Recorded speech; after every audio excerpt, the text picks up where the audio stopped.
Jake, we're here. You cashed in. It's been months in the making. Months. You had to decide when you're going to use it. You're using it now. And this is a perfect time. You have to play Joseph, who is a fantastic player, a great man, nay, machine. But you have shown your skills this year. How are you feeling about today? Yeah. Looking back, maybe I should have cashed this in sooner, honestly, because I didn't know that I was gonna win Turmoil and have to play all these matches so close to one another. But you know what? I'm gonna make the best of it, and I know the challenge that I have in front of me today. Joseph is one of the best to ever do it in any of these leagues, and I know that I'm the underdog here, but I also know that I can do this, and it's gonna be hard. It's gonna come down to there's gonna be some luck involved, I think, but I feel pretty good coming into this. And Joseph, like I said, I have all the respect in the world for you, but prepare for a fight, because that's exactly what I'm gonna give you today. Exactly. We believe in you. The faction believes in you. I believe in you. Let's do this. Hello, Joseph. I'm glad that I was available on short notice. They gave me a minute to get ready and come in and manage you for this match that just popped up out of nowhere. But we got this. We're ready. I was sad to see Bar lose the title. I was happy to see you win it. And listen, dude, you're one of the best, and I think you're going to keep it for a while, and maybe we'll get that rematch with Bar next year. How you feeling? I feel deceived. I was under the impression that Jake was going to play Andrew first, but no, they go oh, no, actually, you're going to play Var first. So I'm like, okay, I guess that works too. Keep it within the faction. And then they tell me that apparently Jake had the patience to wait a full year to wait for the end of the season in order to play whoever had the title to cash in his free-for-all win. And for right there, he wants to get a break. He wants to hold the belt.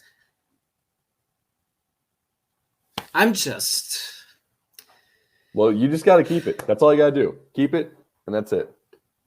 Yeah. That's what we're here to do. Yeah. Good luck, Jake, again. Good luck. Let's have a great match. But more luck to me, hopefully.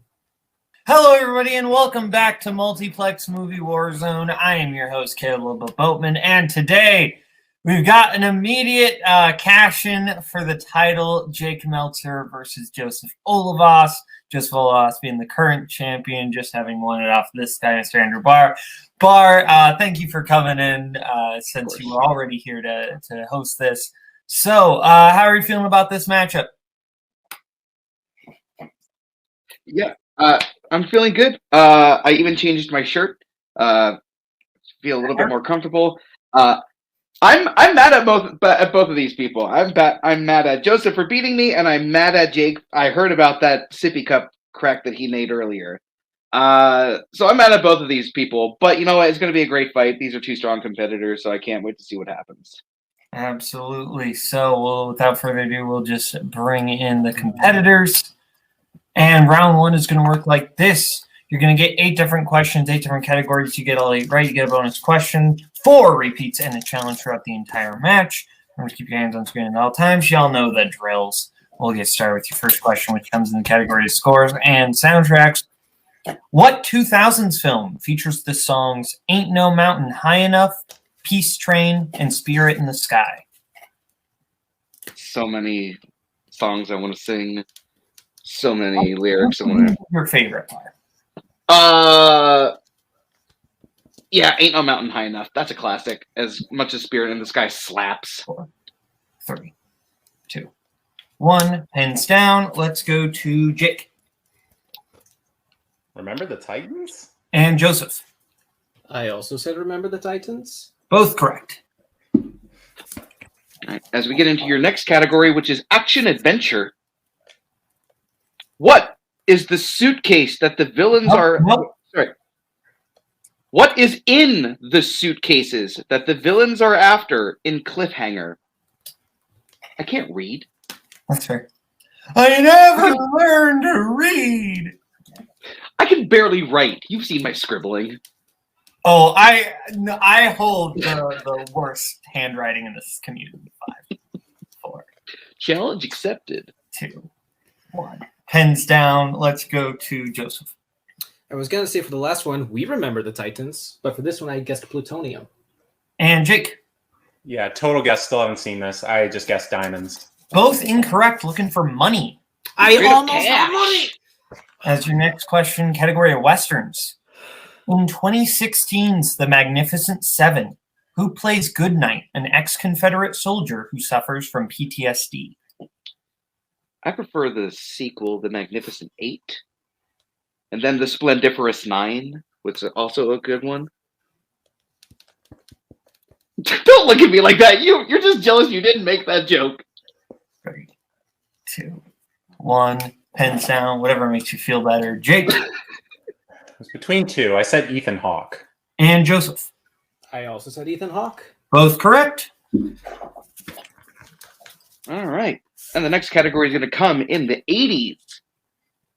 What film is about an inventor who moves his family into the jungles of Central America to make a utopia? If you had to make a utopia, what would your utopia be called? 5, 4, Zootopia. I 2. knew you were going to say that. Down. Let's go to Joseph I said the Mosquito Coast. and Jake. I also said the Mosquito Coast. Both correct. All right, your next question comes in directors. Who directed Judas and the Black Messiah? Now, have you ever seen Jesus Christ Superstar where Judas sings rock opera? Yeah, I've seen the live version that Koho likes. 5, 4, Not the best version. 2, 1. Pens down. Let's go to Jake Shaka King. and Joseph. I did not have it. Shaka King is correct. Great. All right. Your next question is going to come in mystery thriller. Ooh. What 2 words are on Harry Powell's knuckles in The Night of the Hunter? Now, this movie is about Hunter Chambliss, right? Well, that's a name I haven't heard in a while. 5, 4, I mean, this isn't. 2, Yeah. 1. Pens down. Let's go to Joseph Love and Hate. and Jake. Right hand, left hand. Love and hate. Both correct. Okay, your penultimate question, category movie release dates. What year was Barry Lyndon released? Now, we're talking about when Barry Lyndon was released into the world, right? Like when Absolutely. their birthday? Yeah, absolutely. Okay. Also, Barry White, Barry Gibb. 5, Barry Gordy. 4, 3, 2, Barry Manilow. 1. Pens Hey. down. Let's go to Jake I can't think of another Barry. 1975. and Joseph. Also said 1975. Both correct. Great band. And your final question. Oh, Bar. Are they? Your next question is going to come in the realm of comedy. In Blazing Saddles, the railroad must be rerouted through Rock Ridge in order to avoid what? Okay, so the 1975, The 1975 are a good band. they've got maybe 2, maybe 3 good songs. The sound slaps. The sound does slap. Chocolate also slaps. 5, 4, 3. 1. Pens down, Jake. Let's go to Joseph. I said the Grand Canyon. And Joseph. Or I Jake. said the Grand Canyon. Jake. I blanked. I just said Native Americans. It's to avoid quicksand. So we end the round. Jake at 6, Joseph at 5. As we get into round 2. Round 2 is going to work like this. It is the wheel round. Each competitor is going to get a chance to spin the wheel. Like what they spin, they can keep it. If they don't, they can spin again, then they are stuck with it. They're going to get 5 questions in whatever category they get. They get it right, they get 2 points, multiple choice, 1 point. Get it wrong, other player gets a chance for the steal. Your categories on our lovely wheel tonight are Jake's strengths of James Bond and 2000s comedies, Joseph's strengths of Wes Anderson and Michael Mann. We also have comedy, war, action adventure, mystery thriller, horror, and Oscars. So, Jake, you are in the lead. We'll bring in Anthony. Would you like to spin first or defer?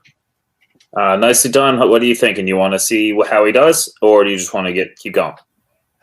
Can't believe I missed the Blazing Saddles question. It's all right.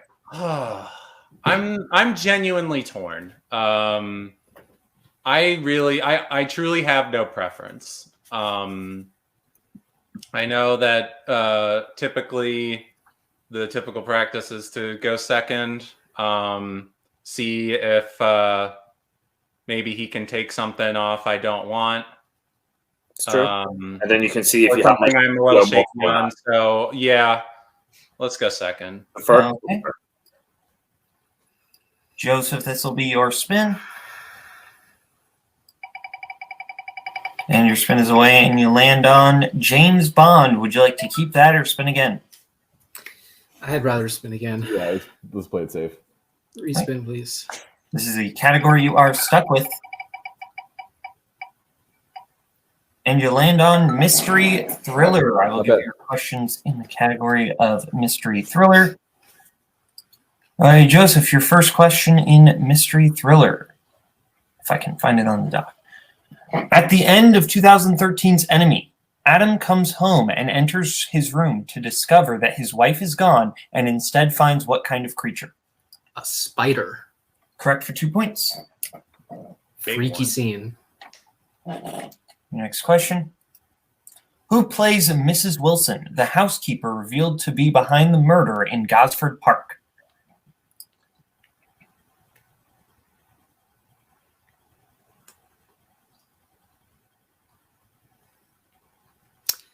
I'm going to get this spoiled. Multiple choice, please.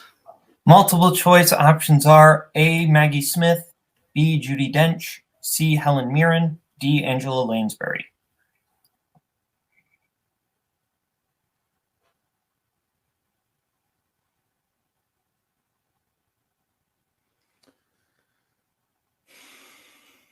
Five, 4, 3, 2. Helen Mirren.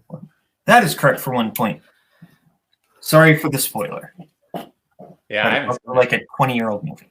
Third question. Hey, people might not have seen movies from 20 years. Okay, we're going to keep moving. In what classic thriller will you find the characters Mrs. Danvers, Maximilian de Winter, and Frank Crawley? Rebecca. Correct for 2 points. Penultimate question. What is the profession of Matt Dillon's character in Wild Things?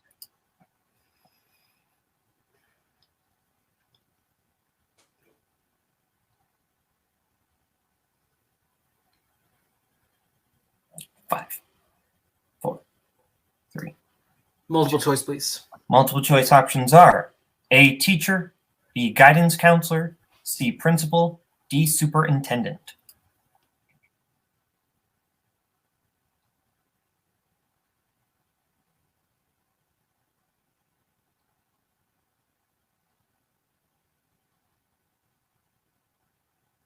Five, 4, 3. Let's 2. hear the options again, please. Okay, your options are A. Teacher, B. Guidance counselor, C. Principal, D. Superintendent.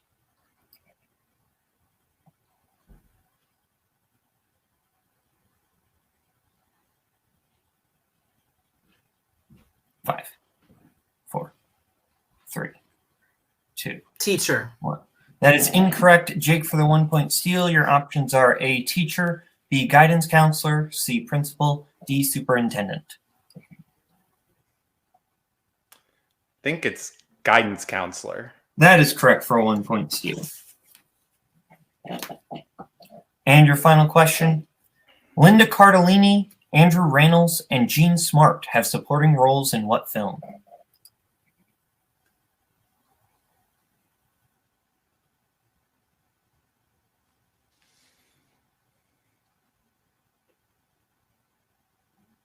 5, 4, 3.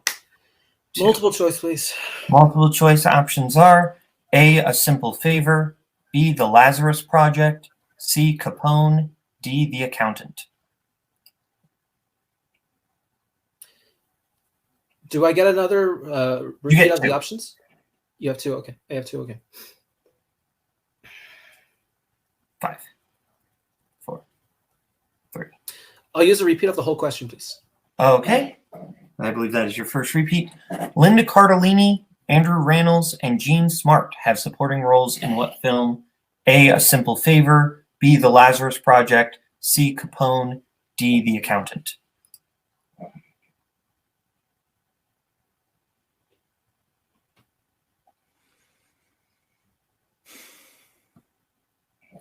Five, 4. The Accountant. That is incorrect, Jake, for the 1-point steal. Your options are A, A Simple Favor, B, The Lazarus Project, C, Capone, D, The Accountant. A Simple Favor. That is correct for 1 point. So, Joseph, I have Joseph at 10, Jake at 8. Is that what you have, Bart? As we get into Jake's round 2 spin. Jake, this is your spin. And you land on your strength at Bond, James Bond. Would you like to keep that or spin again? Well, at least knowing that it didn't matter whether I went first or second. Yeah, Yeah. let's do Yeah, it. keep it. Let's go. Do your thing. Okay. Yep. Bar, would you like to give Jake his questions in James Bond? Sure. All right, Jake, your first question in the realm of James Bond. What is the name of the company MI6 uses as a Bar. cover in multiple James Bond films? Die Another Day. Bar, give him a repeat. Yeah. You cut out bad. Sorry about that. My apologies. Can you hear me now? Yes. Give him a repeat. Great. So, what is the name of the company MI6 uses as a cover in multiple James Bond films, including Die Another Day? I believe it is Universal Exports. Correct. And that is correct for 2 points. Your next question. At the start of A View to a Kill, Bond is sent to recover the body of which Oh, no. 00 agent? Okay.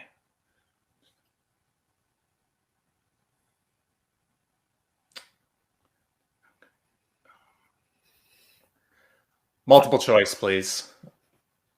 Multiple choice options are 002, B 003, C 006, or D 008.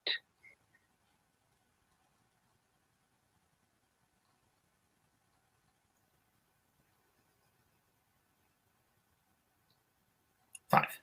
Can I get the options again, please? Of course. Your options again are A 002, B 003, C 006, or D 008.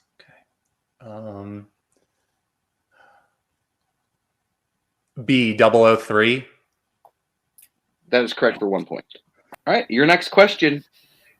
In Casino Royale, Le Chiffre has a condition that causes him to bleed out of what body part? His eye. That is correct for 2 points. Your penultimate question. Which Bond film features Bond posing as a man named Peter Franks in order to uncover a smuggling ring? Diamonds Are Forever. For 2 more points. And your final question. What is the last name of the DEA agent Franz Sanchez bribes in order to escape custody in License to Kill? Oh, my God. Oh, what is it? I'll know as soon as I hear it. Multiple choice. Your multiple choice options are A. Killifer, B. Butcher, C. Crest, or D. Lodge. It's Killifer.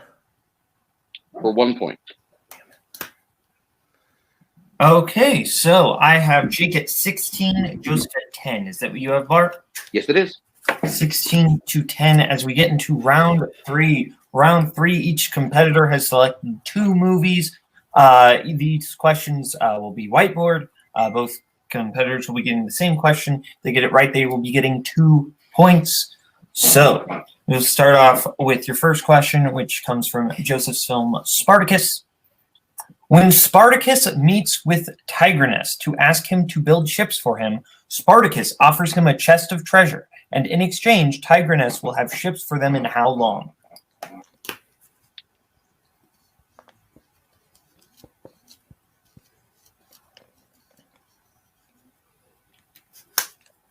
Ships.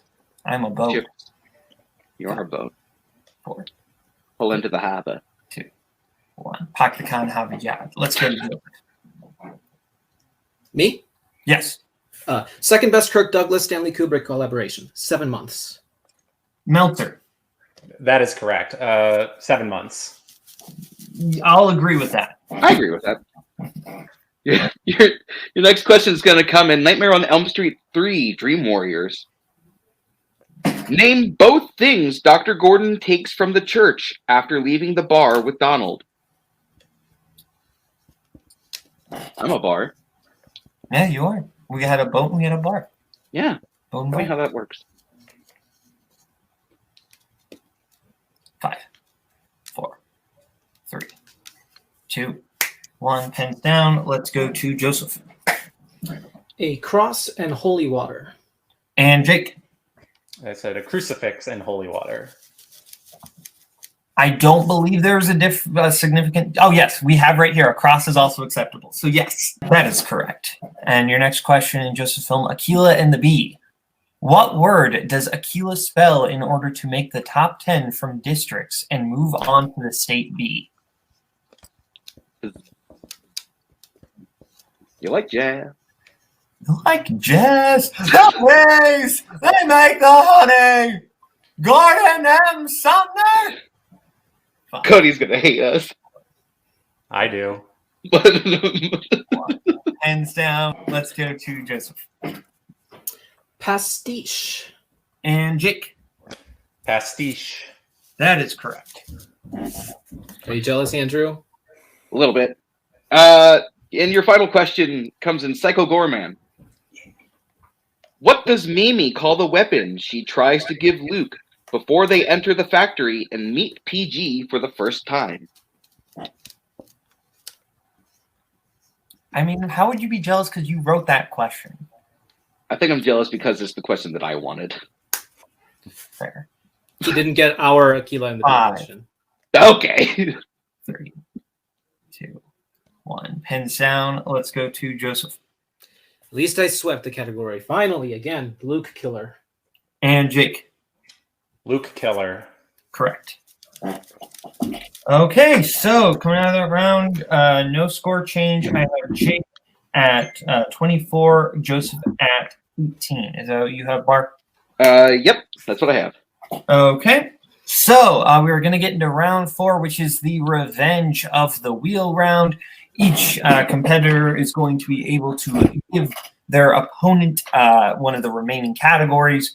If they get it right, it's going to be worth 2 points. No multiple choice, no stealing in this round, and you cannot give the person your own strengths. So, Jake, you are in the lead. We'll bring in Anthony. I assume you'd like to give Joseph his category first. I would. Yes. We talked about this. Which one do you want to go with? Which one of the two? I was leaning comedy. I think that's probably a good move. I think either one, that or the other one, would be fine. But I think comedy's probably the right way to go. We could do that. Yeah, let's give him comedy. Let's go for it. All right. And I gave Joseph his questions in round 2, so Barney will give Joseph his questions. All right, Joseph, your first question in the realm of comedy.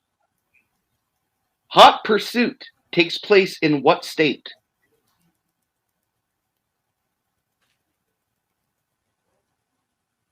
Can I get a clarification? The 2015 one or the 80s one with John Cusack? 2015.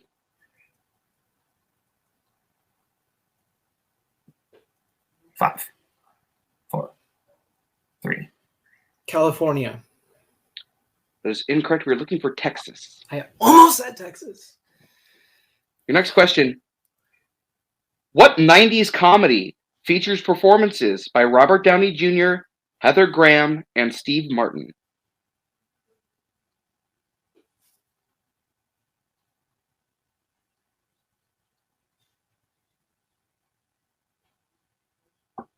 Five, 4, 3, 2. Only you. That is incorrect. We were looking for Bowfinger. Oh, that's right. And your next question. What fraternity name does Tom Hulce's character Lenny receive from the Deltas in National Lampoon's Animal House?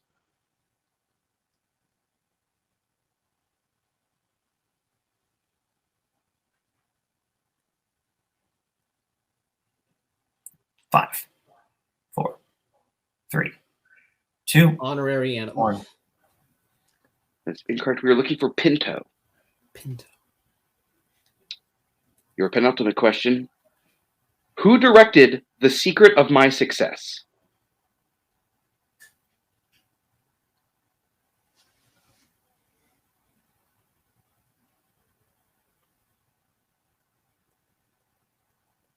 Five, 4, 3, 2. Peter Segal.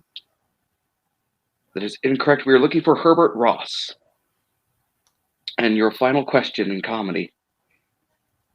In A Hard Day's Night, what family member of Paul's does he have to take care of that is constantly getting into mischief?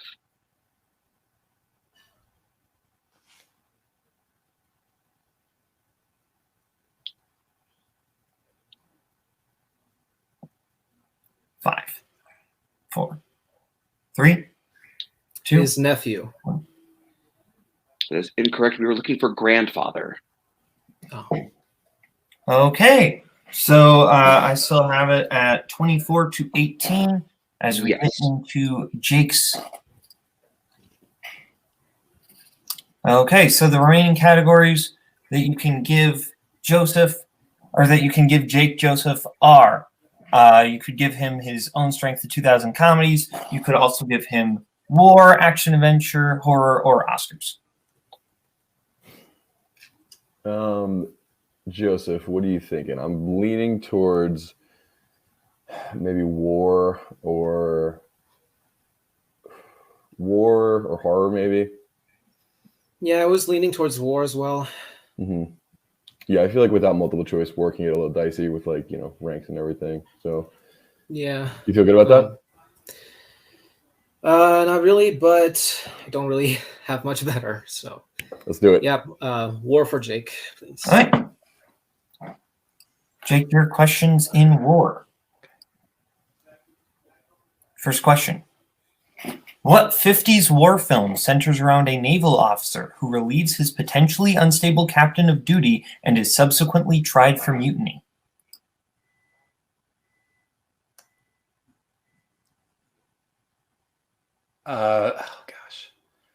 Between two. 5. The other one, I swear I'm going to be pissed. 3. Mutiny on the Bounty. That is incorrect. Looking for the Kane mutiny. God! Oh, my God. Next question. Between the two. All right, next question in war. What military ranking is Ron Kovic in Born on the 4th of July? I believe he's a lieutenant. That is incorrect. He's a sergeant. Oh. Well,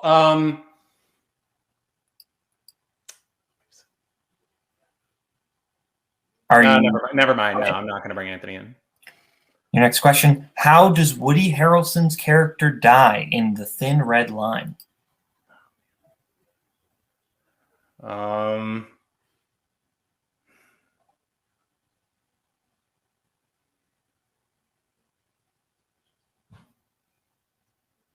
Five. I'll just say he's impaled by a bayonet or stabbed. 1. It's incorrect. It's a grenade explosion. Okay. Also, accidental grenade explosion. Johnny Tremaine takes place during what war?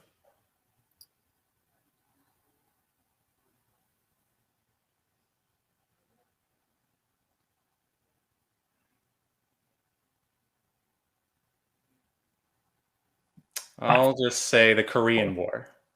Incorrect. Looking for the Revolutionary War. Okay. Yeah. Never heard of that. And your final question. What comedic actress plays Amanda, the best friend of Adam's wife, in Thank You for Your Service?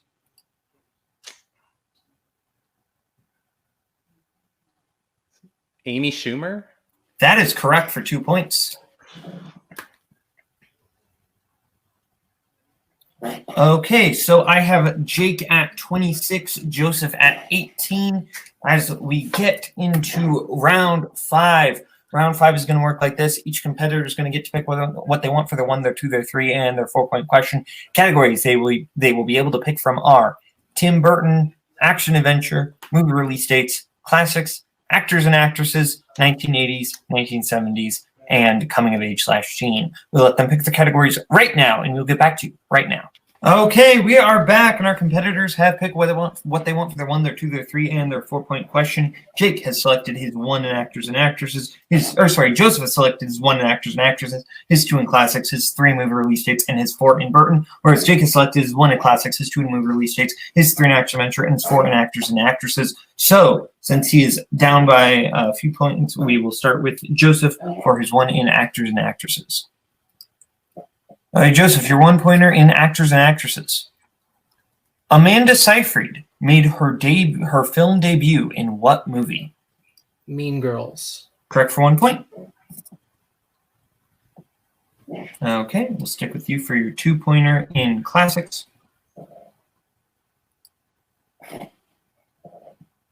Who directed Holiday, The Women, and Born Yesterday?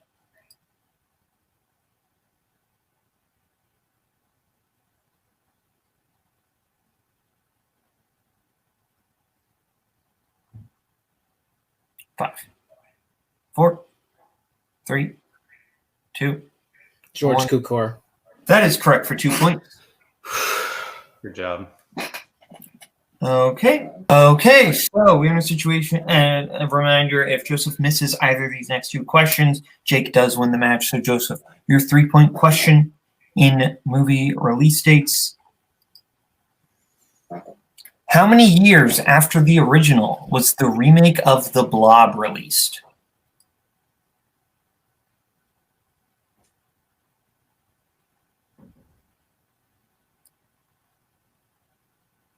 $30 years? That is correct for 3 points. Okay, so now if you hit your 4 in Burton, you do send it over to Jake. If not, then Jake does win the match and is the new champion. So, Joseph, you're 4 in Tim Burton. Reminder, you have 3 repeats left. In Big Fish, what college does Sandra attend? Auburn. That is correct for 4 points.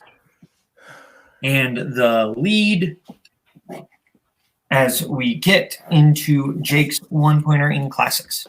All right. So, Jake, your 1-point question in classics is, what 40s film features performances by Humphrey Bogart and Walter Houston? Treasure of the Sierra Madre. That is correct for 1 point.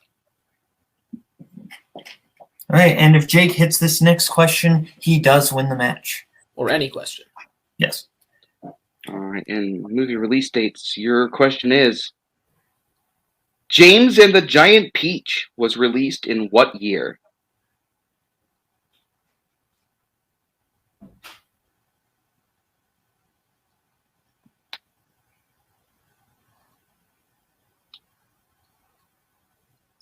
Five, 4.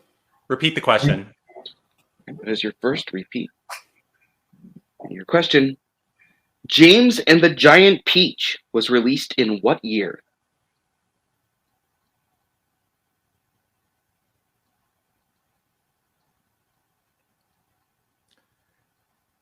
$1996.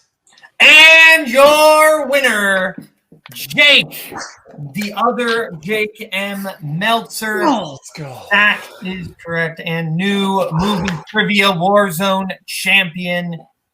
So we're going to go to post-match interviews, starting with Joseph. Joseph, seems like it was kind of round 2 that set the temperature for the entire match here. How are you feeling? At the very least, I'm just glad I avoided a TKO. Like, given how some matches recently have resulted in me not having kind of a big deficit to overcome, at least the TKO. I'm happy about that. And I'm also finally glad I got another clean sweep for the deep cuts round, because I've been trying to get back into that groove because for some reason I've been losing that in past Warzone matches. But yeah, my initial answer I was gonna write for the cliffhanger question was money. I changed it because I thought, no, it's gonna be something more specific because it's a championship match. And then also I was between the California and Texas, again, between two options in a comedy category, and I go with the wrong one, and it's frustrating. It could have made Jake answer a few more questions at least. But anyway, no TKO, not today. No making me mess up with any more deep cut questions. And Jake wasn't the one to dethrone Bar. Yeah, listen, Joseph played great. It was, came down to a couple things here and there, but we had it for a long time. The belt, sad to see it go. We will be taking it back shortly, and really quick, I'm not going to make a whole long thing of this, but Scott, the Esquire Harvey, will be the man to bring it back, because as of next season, he will be taking over management of Club Dread. I have had a long, fun run with this, but he's going to bring it home for us. And Joseph, you did great. Thank you. And again, congrats to Jake. With the amount of matches that he's had to be in, that he got into the season, it's really impressive that he's able to win at least one. I don't know what his mistake was that he was talking about yesterday, but we'll find out soon enough, I guess. And yeah, great job. Andrew's going to come back for you. So rooting for that. Sorry, Andrew, but yes, good luck again. So thank you, Joseph. Now we're going to go to the new champion, Mr. Jake Meltzer. Jake, hold it off. Congratulations. Nicely done. I'll just really quickly, that was awesome. I mean, Joseph is a fantastic competitor. He really stuck it out. I mean, after both of you had a rough round 4. Those were really difficult questions. Yeah. But even after that, both of you came back in round 4 and just did exactly what you need to do, which is impressive after that. But Jake, you came in this year, you created this faction, you made us a thing, you won the free-for-all, you pulled it off, you got a championship under your belt. I'm so proud. The faction is so proud of you. Well done. I mean, I'll let you go now. I just wanted to get my piece in real quick. Okay. So I was doing the math earlier today, including the Manager Bowl and the free-for-all. I played in 23 matches in Multiplex this season between all 4 divisions. And it really felt like a gauntlet. And there was definitely a point where I did feel burned out because between studying for this and just my life outside of this, work was really hectic. Yeah, I wasn't sure I was going to be able to perform at the level that I did today, and I was able to get a little more time to prep for this one, and I think it showed. I got fortunate in round 2 that I got a strength, and I think that was ultimately the turning point. I knew that before the match, if that happened, that I felt good about the deep cuts. Round 4, who knows? And then. Never know with round 5. I knew Joseph was going to sweep round 5. I knew he was too good to be TKO'd, and it just shows how great of a competitor he is. That he was struggling in the round previously and just came back and just swept it like it was nothing. And I have a feeling I will probably see him or Bar sooner rather than later. I would be excited for either, but. I know I'm playing in like a few title matches here at the end of the year. I'm just glad I won one, because if I had been shut out of this, it would have been really upsetting. It would have been hard to come back from emotionally. So I'm glad I got this one. This is the one I wanted all along, ever since I won the free for all. So I'm glad my season is finally over. I can enjoy this, and I look forward to whoever I play next. This is where I cue you. Well, we kind of alluded to it. The person you will be playing next. Oh, so it is happening. That is happening. I've never played Bar one-on-one, so this is legitimately really exciting for me. We'll see if I decide to bust out some of them sippy cup jokes. I got some time. Hey. That happened one time. I slipped up one time. Oh, I got that will be kind of our kickoff of the season. So be sure to be on the lookout for that. Meltzer Bar coming to you 2022. Thank you, Jake. Congratulations again. Thank you, Anthony. Bar, final thoughts on the match?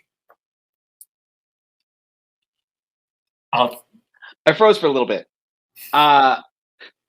Honestly, that was a tough match.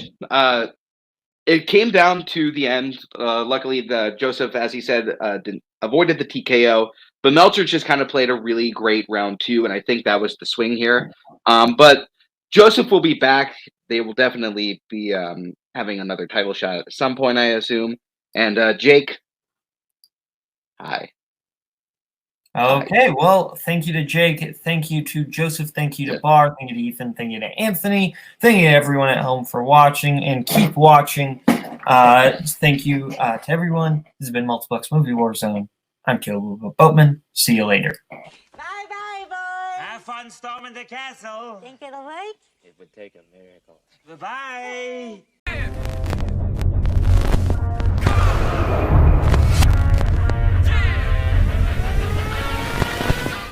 Bill, we're in a title match. I'm just as surprised as everybody else in this community, so it's fine.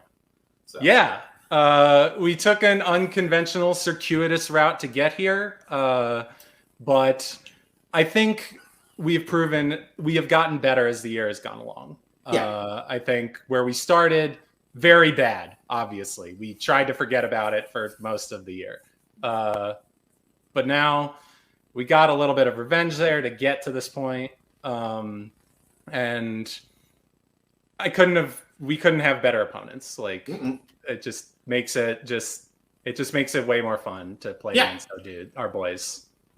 I will get serious for a minute. This is usually where the jokes come, but just not today. Maybe later, and I apologize if I go a little. This is heartfelt for me. I started this year having never won a match in Multiplex ever, and went in with a crippling defeat. And here we are now. We're in a title match, and I have a 500 singles record, and this year has been a whirlwind for me and for us. I am so proud of everything that we have done together. I think we showed, like, when the chips are down, we can come back, and we earned our place here. And absolutely, and the best part is, if we lose, our friends still have it. It's still a DMC title, and I couldn't be happier. So I'm going to stop putting all the pressure in the world on myself, and let's kick this pick. Let's do it. How you doing, David? Hey. Pretty good. How you doing? Doing good. Last match of the year. Last ranked match, and it's fitting that it's one of the more high-stakes matches I think we've ever been in. Of course. I mean, it's surreal that this is our third title match this year. Just our first year. Rookie. Yeah. It's still surreal, and it's definitely great to play Jake and Bill, faction mates. Whoever wins this, I'm happy for them, happy for us.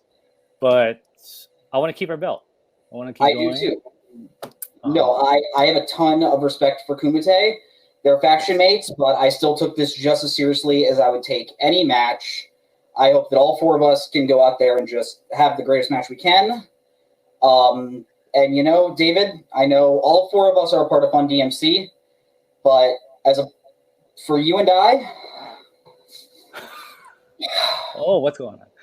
we're the motherfucking King Force. We are. Let's play. Let's do it. Hello, everybody, and welcome back to Multiplex Movie Warzone. This is a big one. This is the team's title match. Ginyu Force takes on Kumite. Kumite, they kind of alluded to it, but they have had kind of a Cinderella story to get here.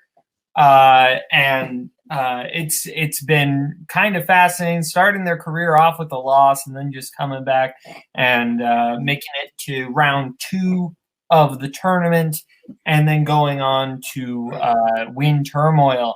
Ginyu Force, kind of a different story, but going on to lose to Stallions, then beat Stallions by winning the tournament, and now looking to defend against Kumite. On the desk, we have Mr. Thomas Scully. Scully, how are you feeling about this match? Yeah, this should be really fun. You know, like you said, that Turmoil victory is still fresh in Kumite's minds. They played really well down the stretch. They've gotten better and better as the season's gone on. So we're really seeing the best version of Kumite here today. And same with Ginyu. You know, they avenged their one loss of this year to Stallions in that title match. They both looking very confident. An exposed nipple or two making an appearance briefly before Pace. Yeah, Pace holds a little bit of a Janet Jackson there, but without further ado, we'll bring in our competitors. Champions Ginyu Force and Kumite. I'll take it. Okay, so we're gonna get started with round 1. Round 1's gonna look like this: 8 different questions, 8 different categories. You get all 8 right. Guess what? You're getting a bonus question, 4 repeats, and a challenge throughout the entire match. As this is a title match, so you get 4 repeats throughout the entire match. So we'll start you off with your first question, which comes in the category of actors and actresses. Name both films to feature performances from Leonardo DiCaprio and Jonah Hill.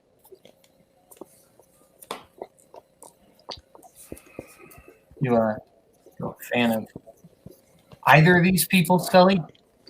They may or may not make appearances in some of my favorite films of all time. That's right. We don't know. We'll find out. 2, 1, pens down. Let's go to David.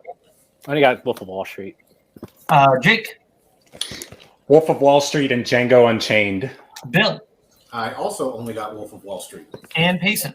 Wolf of Wall Street, Django Unchained. Jake and Payson starting off with the point. Very good, guys. Your next question. Going to come in sports. What is the profession of Barbara Hershey's character in Hoosiers? I just have one question for you, Boatman. Who's your daddy? I don't like that. That's gross. I don't like that. I don't like that joke. But who's your daddy? 2, 1, pens down. Let's go to Bill. Is she a farmer? Payson. I put a teacher. And Jake. I also put teacher. And David. I put teacher too. Teacher is correct. Right now, 3 lead as we get into mystery thriller. What Oscar-winning actor plays the director of the FBI in The Jackal? And they call him the Jackal. Jackal. West Wing references, baby. Greatest show of all. This is a fact. 4, 3, 2, 1. Pens down. Let's go to Payson. Please excuse the horrible spelling. Sidney Poitier. Jake. Sidney Poitier. David. Sidney Poitier. And Bill. Sidney Poitier. I believe we can accept Payson's spelling. Yeah, because he pronounced it correctly, plus he was the first to go. Yeah, I can accept it. So we'll get to our next question. Your next question is going to come in the category of sci-fi fantasy. In Logan's Run, people are killed after they turn what age? How many times do I have to hear this question before I finally remember the goddamn age? Logan likes to run a lot, apparently. No, but I definitely get Bill's feeling. I've done that with several kind of questions. 2, 1, pins down. Let's go to David. 28. Jake. 30. Payson. 30 years old. And Bill. 25. 30 is correct. I knew it. I was between 29. I knew it. Okay, we get your fifth question, category of directors. Who directed Jumanji, Welcome to the Jungle, Sex Tape, and Walk Hard, the Dewey Cox Story? Yes, the Sex Tape, the movie that ended Cameron Diaz's career. I mean, 2014, just that entire run ended Cameron Diaz's career. Yeah, but Sex Tape was the nail in the coffin because that was the last one to come out. 2, 1, hands down. Let's go to David. Jake Kasdan. And Jake. Fellow Jake Kasdan. And Payson. Jake Kasdan. And Bill. I said Jason Kasdan. I was so close. Jake. Sorry, Jake. Sorry. All right. All right. Your sixth question is in classics.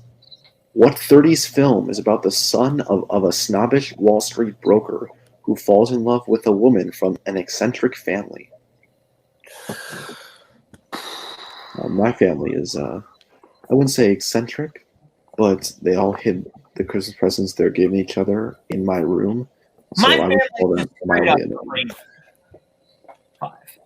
Fair enough. 3, 2, 1, hands down. Let's go to Jake. Here goes the perfect round. I said The Thin Man. Bill. I also guessed The Thin Man. David. Am I crazy? You can't take it with you? And Payson. I put You Can't Take It With You. You Can't Take It With You is correct. Great job. One I didn't watch for Full Metal. Clearly, you can take it with them, and they I did. just read about this today, actually. Well, your penultimate question comes in the category of scores and soundtracks. Who composed the score for Tenet?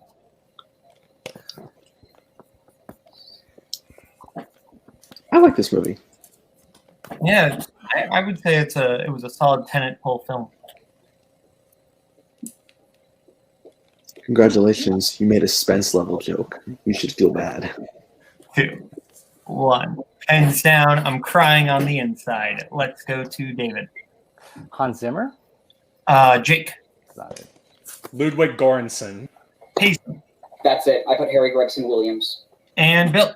I guess Philip Glass. Ludwig Göransson is correct. All right, your last question. Tip my tongue. Your last question of the round is in crime. How does Carlito die in Carlito's Way? Still haven't seen this. Damn it. Please, Bowman, have I you can seen finish this out with movie? the correct. What, Scully? Have you seen this movie? Yes, it's great. They say if it doesn't end with Carlito singing a cover of My Way. 1, hands down. Let's go to Bill. He's shot. Payson. I didn't overthink it. I just put shot. David. Shot by John Leguizamo. And Jake. Yeah, I just guessed Shot. Shot is correct. So, there were no perfect rounds. I've given you at 12, Timothy at 9. Is that what you have, Scully? That is what I have. Giving you 12, a 9. As we get into round 2, round 2 is going to work like this. Each team is going to get a chance to spin the wheel. If they don't get to spin, they can keep it. If they don't, they can spin them, and they're stuck with it. They're going to get 5 questions in whatever category they get. They get it right, 2 points, multiple choice, 1 point. They get it wrong, other team gets a chance to steal. The categories on our lovely wheel tonight are Kumate's strengths of pre-2000 Jean-Claude Van Damme and Fandom Bond, James Bond. Ginyu strengths of post-1990 Sandra Bullock and movie release dates. Those of action adventure, Oscars, horror, family, 1980s, and animated. So, Ginyu, you are in the lead. Would you like to spin first or defer? Say we go second. Defer. Yeah. Yeah, let's go second. Okay. Go second. Kumite, this will be your spin.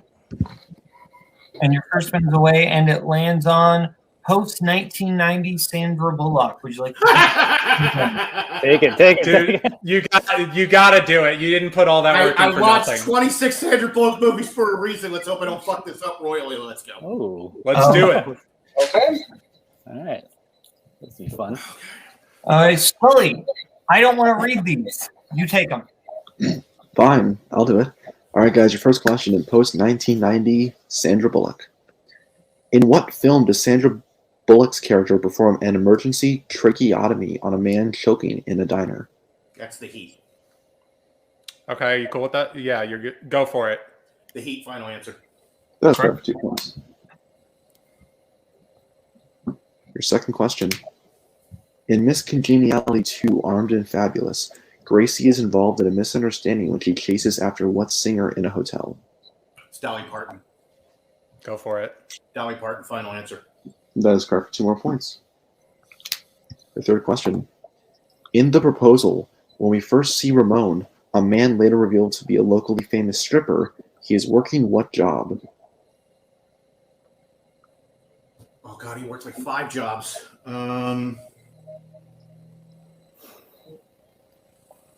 If you need multiple, we can I want to go to multiple it. in this one. Yeah, multiple choice. Okay.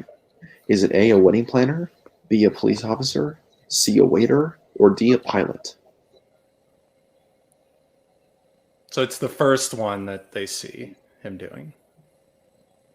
Yeah. Can I hear those options one more time? Yep. Is it A, a wedding planner, B, a police officer, C, a waiter, or D, a pilot? Is he all of those at some point, or I think it's waiter. Okay, let's just go for it. Waiter, final answer. That is correct for 1 point. Oh, Good job. And your next question. Aside from Kin Xiao, I'm going to start over. Aside from Kin Xiaobo as the Amazing Yen, what other actor from the Ocean's trilogy appears as a returning character in Ocean's 8? It's Elliot Gould's character. Oh, it's Ruben? Yes, it's him. Okay. Yeah. So I don't know what is that his name, Ruben? Yeah, that's that's the character's name. It's him. Ruben or Ruben Tishkoff, final answer. That is incorrect. Chance for a 2-point score from Ginyu. I believe it's Saul. Sorry. Elliot Gould was in that movie. He didn't play Saul though. It wasn't Saul. Okay. I guess Saul. Okay. Saul, final answer. That is also incorrect. We were looking for Elliot Gould. We needed the actor name. Oh. Yep. Oh. Okay. And I said, okay, that was my bad. Yeah. All right. So your last question. Your last question. What author does Chris O'Donnell play in Love, In Love and War? Please Hemingway. Ernest Hemingway? All right, go for it. Ernest Hemingway, final answer. That is correct for 2 more points. I should have said I heard that the other way too. We're good. Okay, whatever. Okay, Kumite at 16, Ginyu at 12. As we get into Ginyu's spin, Ginyu, your spin is away, and it is going to land on animated. Would you like to keep that or spin again? I mean, I don't feel that great about this. I mean, I'm okay, but how do you feel? I don't hate it. I think there's plenty. I think there's other categories. I think there are other things we feel better at. Yeah. If you want to spin again, we can spin again. Yeah, I want to spin again. Okay, let's spin one more time. Yep. Category you are stuck with. Yes. And you land on pre-2000 Jean-Claude Van Damme. I've seen a lot of these movies. Come on. Here we go. All right. Ginyu, I will give you your questions in pre-2000 Jean-Claude Van Damme. How it goes. Here we go. In what film will you see Van Damme fighting a group of men with a chain in a fruit warehouse? What? A chain in a fruit warehouse? A chain in a fruit warehouse. You want to go multiple? We can go multiple. Oh my god. Yeah, let's go multiple. Okay, multiple choice. Multiple choice options are A, The Quest, B, Street Fighter, C, Maximum Risk, D, Knockoff. Are there any of those it can't be? It's not Bulls. Okay. Oh, sorry, it's not Celtics. It's not Celtics. It's not Celtics. Repeat the options. Okay. Your options again are A, The Quest, B, Street Fighter, C, Maximum Risk, D, Knockoff. Sorry. Okay, it's not the Bulls. My bad. It's not the Bulls. Chain.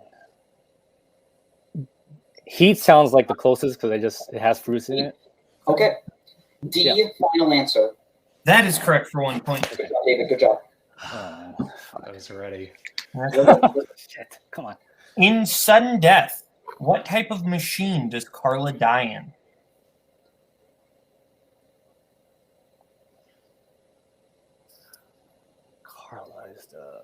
Carla's the mascot. Is that it?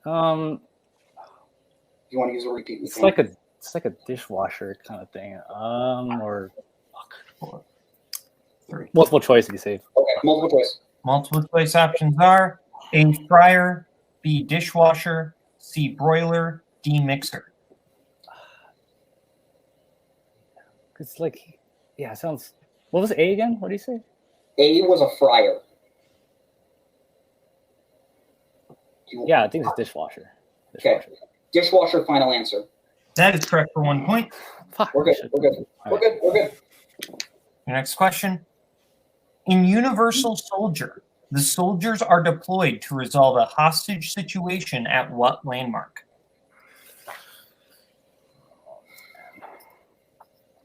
This one I didn't watch again. You want to go multiple?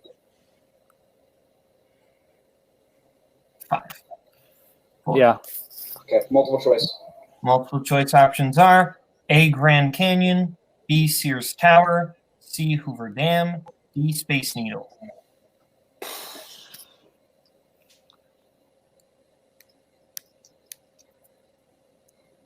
I have a guess.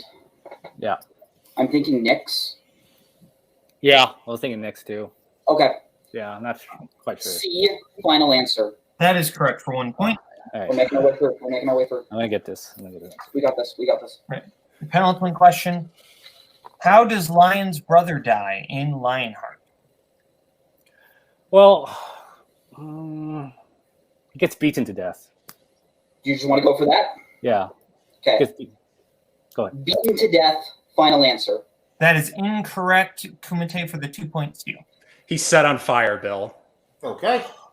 Should I go for it? Go for it. He's set on fire. Final answer. That is correct. Well, would have My accepted fault. burned alive. We're good. We're good. Okay. All right. And your final question. Who plays Alex Goldsmith, a.k.a. the Taxman, in Double Team? Is this the villain, Mickey Rourke? No, that's Stavros. No, it's not Mickey Rourke. Is it Dennis Rodman? 5, 4, 3. Repeat the question. Okay, I believe that is your first repeat. Yep. Who plays Alex Goldsmith, a.k.a. the Taxman, in Double Team? I think it's Paul Freeman is the only thing I could. It would be the next. If you want to go Paul Freeman, go Paul Freeman. 5. Paul Freeman, final answer. That is correct for 2 Good points. job, David. Good job. Okay. Good job. Jesus. Okay, so end of the round. I have Kumite at 18 to Ginyu 17. Is that what you have, Scully? That is what I have.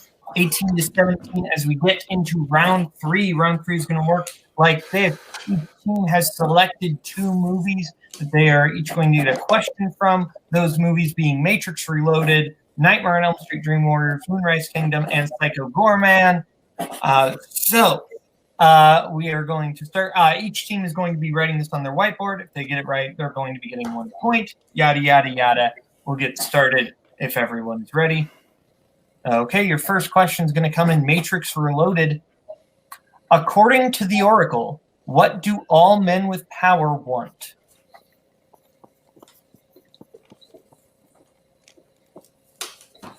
Scully, do you ever have the urge to just sing in a high-pitched voice? I got the power! No, but as another song says, no one man Repeat should the have all question. Okay, that is Kumite's first repeat.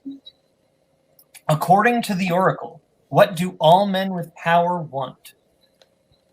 I got the power! Stop. Sorry, Cody's going to kill me. Macy Macy hasn't yet. That is true. 5, 4, 3, 2, 1. Hands down. Let's go to David. More power. Jake. More power. Payson. More power. And Bill. More power. More power. That is correct. All right, guys. We're going to move into your next movie, which is Nightmare on Elm Street, The Dream Warriors. When Nancy is watching over Joey as he is in his coma, what phrase does Freddy carve into Joey's chest? I'm not as high on this movie as a lot of the other fans of this franchise are. This is my second favorite Nightmare movie. And That's my valid. favorite is not the original. This is my favorite. New Nightmare, movie. right? 2, 1. Pens down. Let's go to Jake. Yeah, New Nightmare is the best. Come and get him, bitch. David. I don't have it. Bill. Come and get him, bitch. And Payson. Come and get him, bitch. That is correct. Okay, your third question. In Moonrise Kingdom, Oh boy. how much money do Sam, Susie, and the boys give to Cousin Ben to help with their escape? Not going to get cute and write the whole thing. Moonrise Kingdom. I like this one, but it's not like top 5 Anderson for me. I haven't seen this in a long time, but I remember thinking it was fine. I didn't love it. It's weird. Hands down. Let's go to Bill. $76. And Payson. $76 in nickels. And Jake. Yeah, $76. And David. Yeah, $76 in nickels. $76. All right, your last question is from Psycho Gorman. PG says that English is a variation of what tongue? The amount of times I've been told to watch, Bill. the amount of times I've been told this to is watch like this my movie favorite by a go-to certain question. person makes me never want to watch this movie. This movie fucking rules. 5, 4, 3, 2, It's fun. 1. Pens down. Let's go to Jake. This movie is the heckin' best. Ironian Tongue. David. Ironian Tongue. Bill. Ironian. I just wrote. And Jason. Yeah. Yep, Ironian tongue. We would accept Ironian or Ironian. Okay, so 26-24 Kumite coming out of round 3. Now to get into round 4, which is the Revenge of the Wheel round. The way this is going to work is from the remaining categories. Competitors are going to be able to choose a strength to give, or a category to give the other team, not including their own strengths. Questions will not have any multiple choice. They will all be worth 2 points. So, Kumite, would you like to, I assume you would like to give Gimme Force their questions first? Yes, we would like to give them their questions first. And the remaining categories you have for them are, you can give them, you could give them movie release dates, or action adventure, Oscars, horror, family, 1980s, or animated. Quick question. Is movie release dates off of that because that's one of their strengths that they put on? You can give them one of their strengths. Yeah, we can't give them ours. But Got they can't give you movie release dates. Yeah. Understood. Got it. So we were between 2. I was leaning 80s. Okay. How do you feel about it? Yeah. All right. Let's go with that. Okay. Yeah, we'll give them 80s. Okay. And I believe I gave Ginyu their questions in round 2, so I will give. So you will give Ginyu their questions. All right, guys, your first question in 80s. Broadcast news mostly takes place in what U.S. city? It's Washington, D.C. Okay. Go ahead. Washington, D.C. Final answer. That's correct. 2 points. Such a good movie. Gotta watch it again. All right. Next question. What musician plays Fade Rutha in 1984's Dune? I believe it's Sting. Sting, yeah. Sting, yeah. Sting, final answer. Correct. 2 more points. In Uncle Buck, what kind of event had Buck been planning on going to before changing his mind to go look for Tia?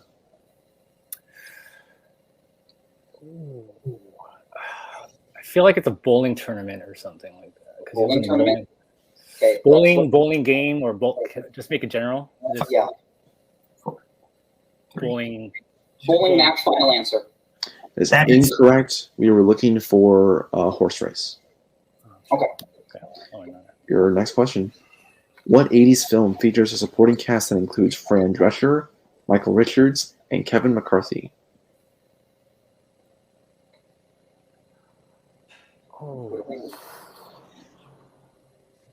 Would a repeat help or?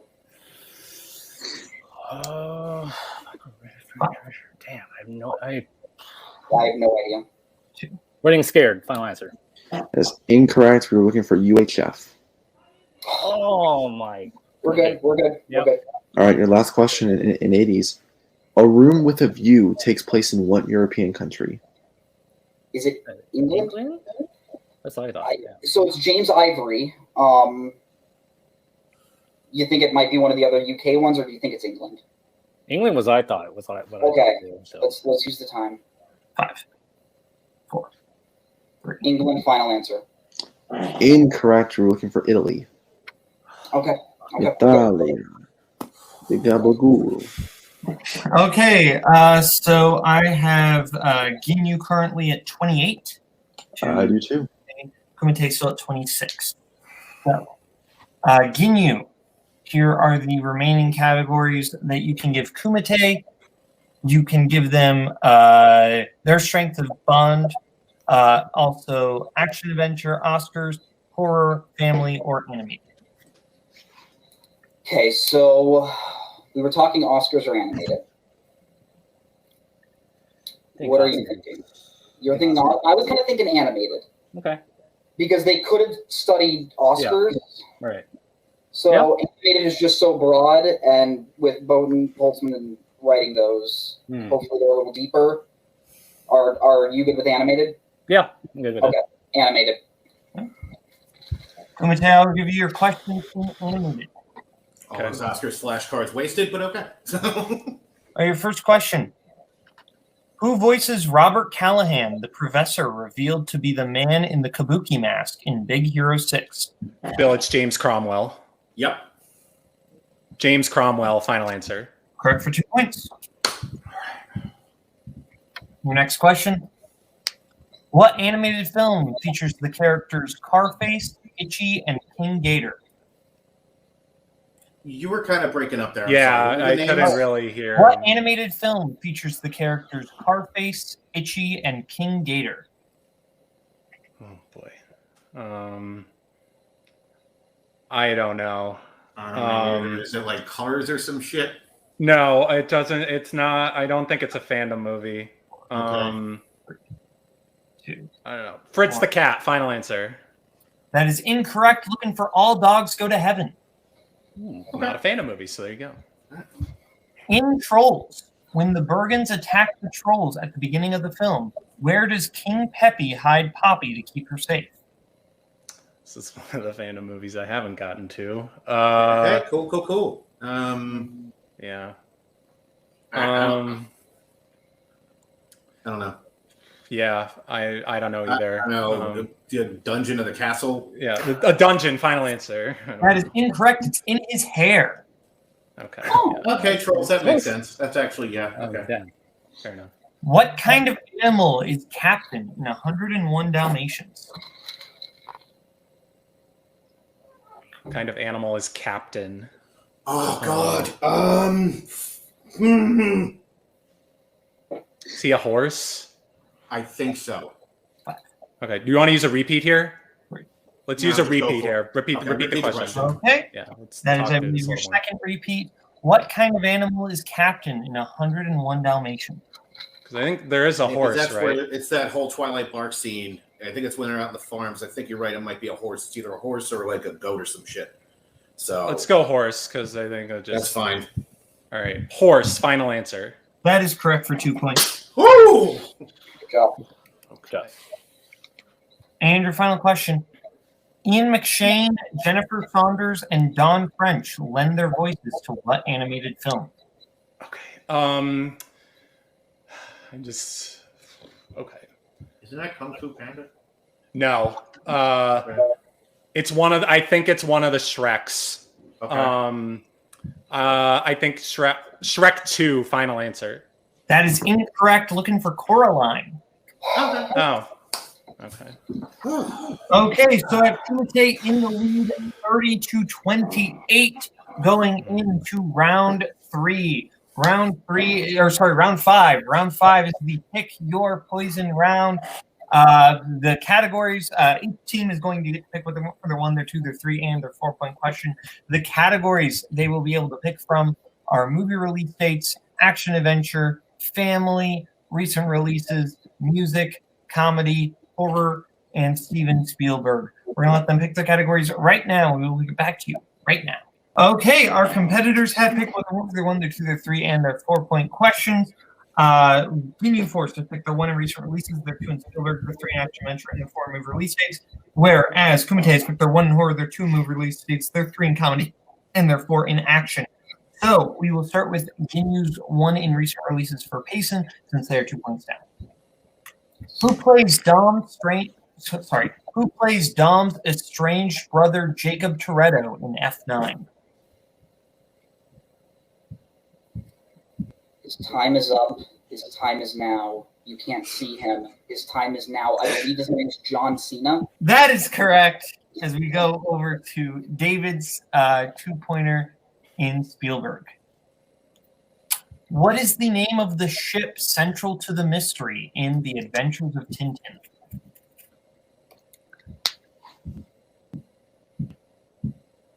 Unicorn. That is correct. Just making sure. Okay. So now we go over to Kumite for 1 reward to tie it up. All right. Your 1-pointer. And who's taking this again? Bill. I am. Bill. All right, Bill, your 1-pointer in horror. 1408 predominantly takes place in what type of location? A hotel or a hotel room. That is correct for 1 point and a tie game. Okay, so we'll stick with Kumite for their 2 in movie release dates for Jake. All right, Jake. Here comes your 2 in release dates. What year saw the release of a film in the Terminator, Pirates of the Caribbean, and Fast and Furious franchises?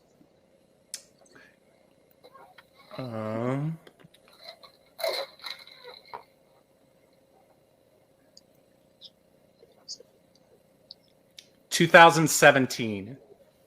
That is incorrect. We're looking for 2003. The movies are Terminator 3, Rise of the Machines, Pirates of the Caribbean, The Curse of the Black Pearl, and Too Fast, Too Furious. Oh, wait. Genesis. It's 2015. Shoot. All right. Don't worry about it. So we stay tied. Sorry. So we stay tied, so we will go back over to Ginyu for their 3-pointer in action adventure. Okay. Ginyu, your 3 in action adventure. Ice-T plays J-Bone, the leader of a group known as the Low-Techs, who assists the main character in what 1995 action movie? Oh my god. Okay. Is it like Waterworld? Is it No. Oh, Ice-T. Wait. who plays the main character? 5. Wait. Can we repeat this? Repeat. I think I know this, but Right. repeat. Okay. Yeah. Your 3-pointer in action adventure. Ice-T plays J-Bone, the leader of a group known as the Low-Techs, who assists the main character in what 1995 action movie? Fuck. What was this called? It was the one with Bill Paxton, I think. You're looking for treasure. It's like fuck. Waterworld? No, I don't. Waterworld. Oh I'm my not god. sure. Shit. You want to use another one? 1. Repeat. Okay, I didn't say. So, Ice-T plays J-Bone, the leader of a group known as the Low-Techs, who assists the main character in what 1995 action movie? You know what? It could be. You know what? I just could go with Tank Girl. He's in Tank Girl.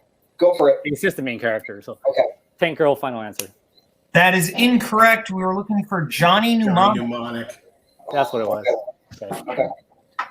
Johnny Mnemonic. So we go over to Kumite for their 3 in comedy. All right, guys. Your 3-pointer. in the category. Oh, by the way, there we go. Your 3-pointer in comedy. In Little Miss Sunshine, on the drive, Dwayne discovers he has what condition? Bill, colorblind. he's colorblind. Yep. Colorblind. For 3 points and a lead. All right. So we will go over to Ginyu's 4-pointer in movie release dates. If they hit this, then they force Kumite to hit their foreign action adventure. If they miss, then Kumite does win and are the new champions. We have one left, right? You have one repeat left. Okay. Your 4-pointer movie release dates. Operation Petticoat was released in what year?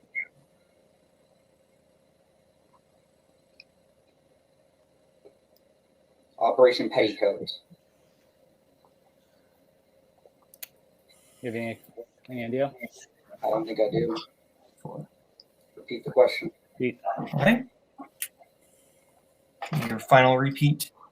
Operation Petticoat was released in what year? Am I an idiot? Is this a classic film? Sounds like a classic film to me. I don't. Okay. Doesn't sound like anything recent. Yeah. Maybe 1962 or yeah. I was thinking 65. Okay. 1965. Final answer. And your winner and the new champion of the world, Kumite. Yes! In 1959. 1959. Wow. Great game, guys. Great game. Yeah. So we're gonna go to post-match interviews, starting with Ginyu Force. Ginyu, you weren't able to win, but you hung in there. Kind of seems like round 2 is kind of what set the temper for it. How are you feeling? I mean, there were some mistakes. I shouldn't have jumped on that Elliot Gould question as fast as I did. I should have pushed on dishwasher. No, it's definitely like it's all. I take the heat for this because there's a lot of things which I don't know. I just should have known. I should have remembered. You're good. I jumped the gun too quickly too. I watch all these. I watch all those Van Damme movies too, and I don't know. It just kind of slipped my mind. Even the first round, a lot of things is just like either this or that, and I picked the other one. So I take the heat for this. Definitely want to bounce back. Look, we're a team. We're going to take the heat together. At the end of the day, we had a great season. It sucks that we have to end it like this, but Jake and Bill, they played a great game. Bill, you studied so hard on those Sandra Bullock questions. Great job. Yeah, great game, guys. Like I say, congrats to Kumite. That's right. You will be back at some point in the next season. Is there anyone who you're hoping to face at that point? Honestly, anyone. Yeah. Okay. Well, thank you, Ginyu Force. And now over to the new movie trivia Warzone Team Champions, Kumite. Talk about a Cinderella story, folks. Starting off the year with a loss and then going and just winning the whole thing. How are you feeling? Not just a loss. It was a KO. And I think it speaks to both of us that like we were broken after that. No doubt. Certainly me. And I think the resilience we showed coming back from that, I think we got better every match that we played as we got more comfortable being a team. And did I expect this? Absolutely not. But I think I know I'm in like a few of these title matches at the end of the year. Of course, I want to win all of them. But this is the one that means the most to me because of this guy right here. And Bill is like the cooler older brother I never had. I only had a younger one. But like Bill, that is how much I love and respect Bill as a human being. And to win this with him, it really means the world. I know like in the grand scheme of things, this stuff doesn't really matter that much, but like it matters a lot to us. And I know how much this meant to him with how hard he studied Sandra Bullock. He studied like a champion, and it showed. And I'm so proud of him. I'm so proud of Ginyu Force. They've just been perfect representatives of what we wanted Fun DMC to be. And it sucks that we had to beat them to get here, but we love those guys, and we will continue to love those guys. And we know they're going to be back, whether it's against us or somebody else. And I know I see Bill getting emotional over there. I want him to say his piece because I know how much this means for him. You can call me pussy later. It's fine. That's fine. So, getting here was like insane for me in general because, like, let's face it, I know there are just much better people than me, and it's fine. But I said to Jake going into this, I am going to put every inch of myself into this match. If I got to watch 38 Sandra Bullock movies, I will damn sure die trying. I tried to learn Oscars. I tried to learn animated, and like I tried to do like all this just to get here. And I knew I was putting all the weight of the world on my shoulders for this. And then luckily, fiance knows because she's a better human being than me. Said, "Fucking stop it! You've worked your ass off. Even if you don't win, everyone will still love you, and I will still love you. Get those two in here. I'm sorry. I love those two. I love those guys. I love this faction. I can't believe we did this." And holy shit, I'm sorry. Like, this is usually where I crack a joke, but like, I'm sorry. Like, I cannot express like how joyous I feel right now. And just, I finally feel like I pulled my weight in this team because you are a fucking cyborg and I am just some asshole that watches horseshit movies. But it finally came together, and I fucking love you. I fucking love Payson. I fucking love David. I fucking love all Fun DMC. I love you guys. It's a faction win end of the day, but fucking God, this feels great. We're on a list of very short people, and we're in there now, and I never thought possible. Fucking great. Oh, God. I'm done. I'm sorry. No, Bill. I think in terms of reactions to winning a title, that was maybe one of the best of all time. Seriously, that was just cool to watch you say all that. I don't want to keep you all here too long, but is there anyone you're now that you are the champion, who are you hoping to defend against? Honestly, anybody. That would be great. It would be low pressure to defend against them again, not just because we've beaten them before, just because they're our friends. And like, not saying that we're not friends with other people and like outside of the faction, but we're comfortable around those guys. But like they said, they'll play anybody, we'll play anybody. But we are going to enjoy this one for as long as we can because this is really special. Okay. Well, thank you to Kumite. Scully, I thought that was an excellent match. Yeah, I want to remind Bill that Warzone Teams champions have not just been short people. You yourself are 5'11", so that's pretty tall. But it hasn't just been short people. So a minor correction there. But no, you got to really feel happy for Bill and for Meltzer. Like I said, they came in here beginning of the year, got KO'd. They got KO'd, and now they've come all the way back. Won Turmoil. Now they have the belts. Can't write a better story than that. Ginyu. I think this is the only. People can correct me if I'm wrong. In terms of Warzone, I think this is the only time a team or player has started off their career with a loss and gone on to win a title. Again, there might be others. The only other example I can think of is Fandom. Silver Shamrocks, I believe, started out with a loss when they went on to win the Fandom Teams belt. But regardless, we're going to get out of here. Thank you to Kumite, our new champion. Thank you to Ginyu Force. Thank you to Scully for co-hosting. This has been Multiplex Movie Warzone. I'm Kaleb Boatman. See ya later. Bye-bye, boys. Have fun storming the castle. Think it'll work? It would take a miracle. Bye-bye.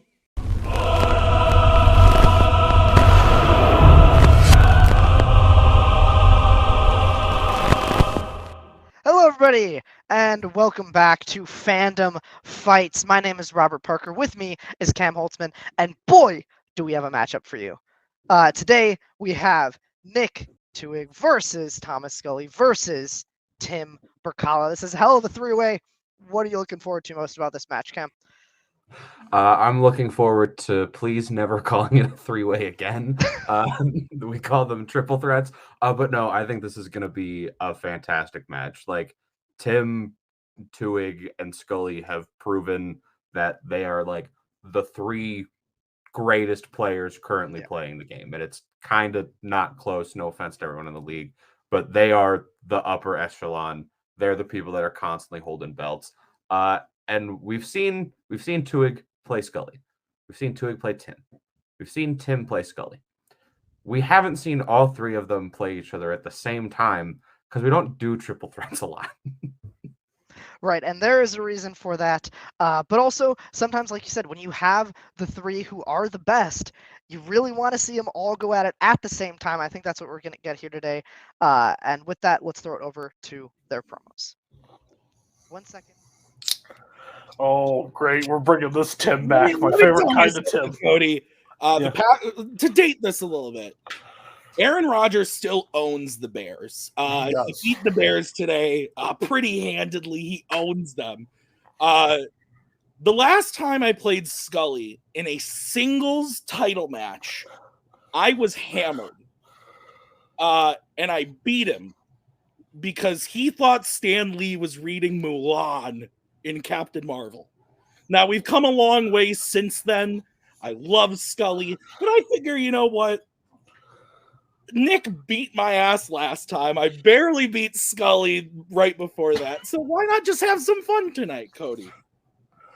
Yeah, so triple threats don't happen often, and the last time I think I managed in a triple threat, it was that god-awful teams title match from season 1 that when you look back looks like absolute hot garbage.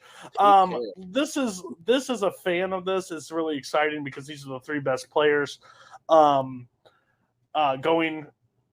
for one final time this season, deciding where the belt lies. Nick wants to do the solo, and that's cute and all. Scully, I hope you figure out what a torpedo, like what blows up, what doesn't is a torpedo. But what I will say about us is if Nick loses, it's because he decided to run this game solo. And if we win, we're going to get sponsored by Miller Lite. So let's do it.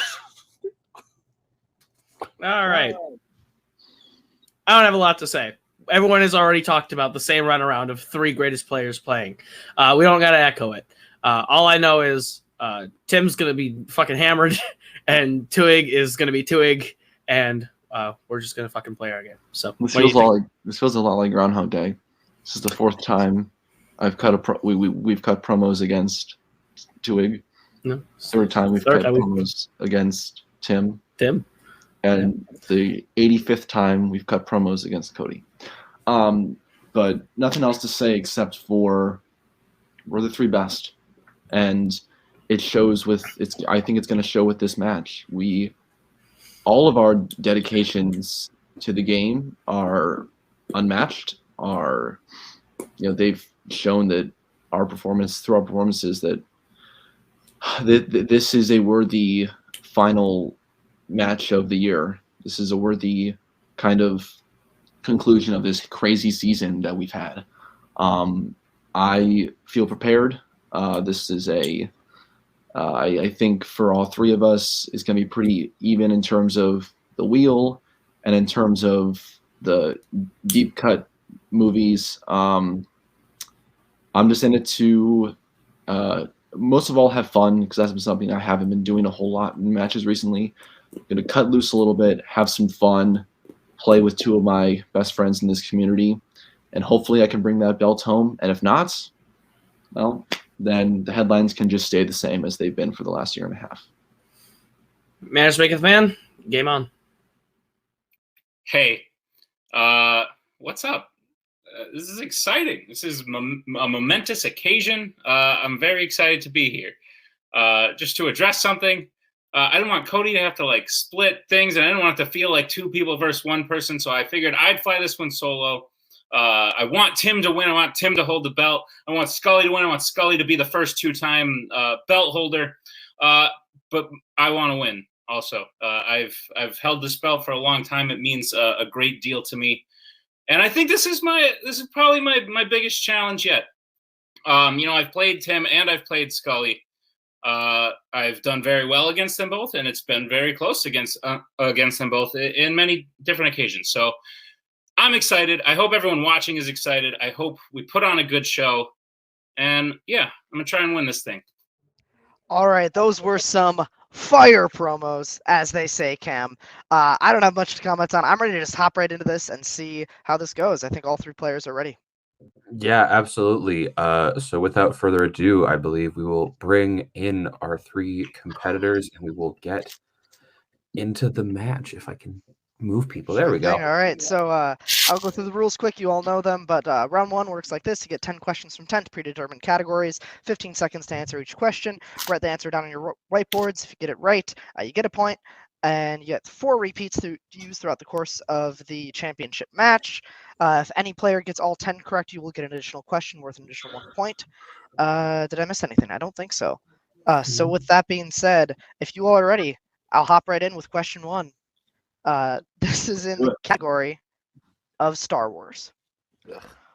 What movie features the Acades Maelstrom and the Cyclada cluster? Cam, what was your favorite part of the promos? Mine was when Scully said he doesn't have fun anymore. Mine was the part where Scully said, "I'm going to cut loose," but that kind of meant nothing after Tim cracked a beer and downed it on camera. 5, 4, 3, 2, 1. Pens down. Nick, we're coming to you first. Solo, a Star Wars story. And Scully? Solo, a Star Wars story. And Tim? Solo, a Star Wars story. Tie game. At 1, specifically, at 1. As we get to your second question, which will come in the category of Disney live action.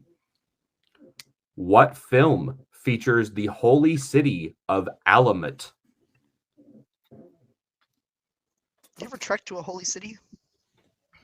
I've gone to like Taco Bell at 2 a.m. So That counts. That counts. Yeah, pretty much. Yeah. 5. It's about 4, as close as you can get in this 3, day and age. Repeat the question. All right, that is Scully's first repeat. All right, your question once again in the category of Disney live action. What movie features the holy city of Alamet? Was that Taco Bell like in a special location, or was it just like up the street? No, it's where all Canadian Taco Bells are, which is the same restaurant as a KFC. Oh, because it's owned by the same company. Yeah. 5. Yeah, so you can go to KFC and get a 3, Baja Blast, and 2, that's the dream. 1. Pens down. We might have to end the stream right now and get our asses to Canada. Scully, coming to you first. I said Prince of Persia: The Sands of Time. And Tim? Ooh, that might be right. I said John Carter. And Nick? I also said John Carter. It is Prince of Persia. That is correct. So Scully takes a 1-point lead. Good job, Tommy. I need an extra time to Sweet. get that damn title down. So This is going to question 3. This is in DreamWorks. These are movies based on DreamWorks comics outside the DCEU. Your question. What does the young kid Butterpants constantly ask Shrek to do in Shrek Forever After? Yes! finally. Oh my god! I just I appreciate want to the thank detail you. I no want to one thank you needed. from everybody. I just appreciate the detail 5, no one needed. That this child is named 3, Butterpants. 2. Yes, the child's named Butterpants. 1. Pens down. Tim, you're up first. Do the roar. Nick Do the roar. and Scully. I love you, Daddy. Do the roar. Surprisingly, that is correct. That was clutch. Oh, As we get to question number 4. Question number 4 in the category of horror icons. Name one of the actresses who plays Kristen Parker in the Nightmare on Elm Street franchise. Sometimes, Cam, you gotta do it for yourself, and sometimes you just gotta have some fun. And sometimes you got to do it because a little kid named Butterpants Right. harasses you. It's, 5, of course, being the 4, roar. 3, Uh, 2, I didn't know his name 1. either. Pens down. Nick, we're coming to you first. Patricia Arquette. And Scully. Patricia Arquette. And Tim. Tuesday night? That is correct as well. You got them both. Nice job, folks. As we go into your next question in the category of Planet of the Apes. What type of animal is Ricky, Cornelius's pet, in Battle for the Planet of the Apes? I think this is like the second worst Apes movie. I think this is probably the worst Apes movie. This or Beneath. I think Beneath is the worst 3, because 2, I don't know. 1. Beneath is pretty rough. Pens down. Scully. I believe it's a squirrel. And Tim. Kaleb Boatman himself, a squirrel. And Nick. The squirrel. Squirrel is correct. Nice job, folks. He's Hammy from Over the Hedge. Correct. He's not a squirrel. He's the squirrel. As we get into question number 6, which comes in the category of Marvel. These are non-MCU Marvel films. When Magneto goes to the Pentagon to retrieve his helmet in X-Men Days of Future Past, 2 other relics from X-Men First Class are with the helmet. Name one. Sorry, you got the long-winded one there, pal. That's fair. You handle it like a boss. Around here, I believe we call those Nick Twohig questions. 5, 3, 2, Sue me, I like 1. content. Pens down. We're coming to Tim first. I have no idea how to name this, and I don't even know if it's right. So I said Havoc's beam device. Nick. Angel's wing. And Scully. Angel's wings. We can accept all of those answers. Yeah, we can take the beam device. It was Havoc's suit with his device in there. So yep, that is correct. Everybody goes up, and we go into your next question in the category of Mission Impossible. What movie features the characters Alexander Golitzin and Sarah Davies?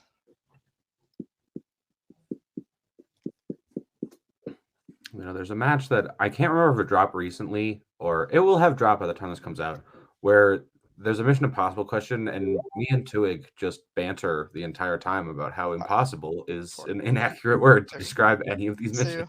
Well, that checks out. Pens down. I think we're back to Nick first. Mission Impossible. Scully. Mission Impossible. And Tim. I said Ghost Protocol. It is the first Mission Impossible. Nick and Scully both get that one. As we get to question number 8 in the category of Pixar. At the end of Toy Story 3, Lotso is attached to the front of what type of vehicle?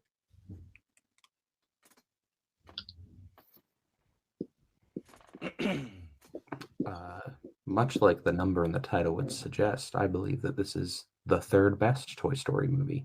It probably checks out, actually. 5, 4, 3, 2. Repeat the question. 1. All right, that's Nick's first repeat. All right, your question once again in the category of Pixar. At the end of Toy Story 3, Lotso is attached to the front of what type of vehicle? I don't feel good about this. I want you to feel good. 5, 4, 3, 2, Let's write 1. something. Pens down, and I forget who we are going to first. So let's just go Scully. Is that a garbage truck? And Tim. Fuck! I erased that and put semi-truck. And Nick. Garbage truck. That is correct. Garbage truck is correct. A few more left. We'll go to your penultimate question in round 1. Not pentultimate. That's not what that word is. In the category of Disney animation, in Pinocchio, what's the name of the deceitful fox to Pinocchio astray? You cut out. Give a reread. Did I? All right, we'll give you a free repeat. Category of Disney animation. In Pinocchio, what's the name of the deceitful fox who leads Pinocchio astray?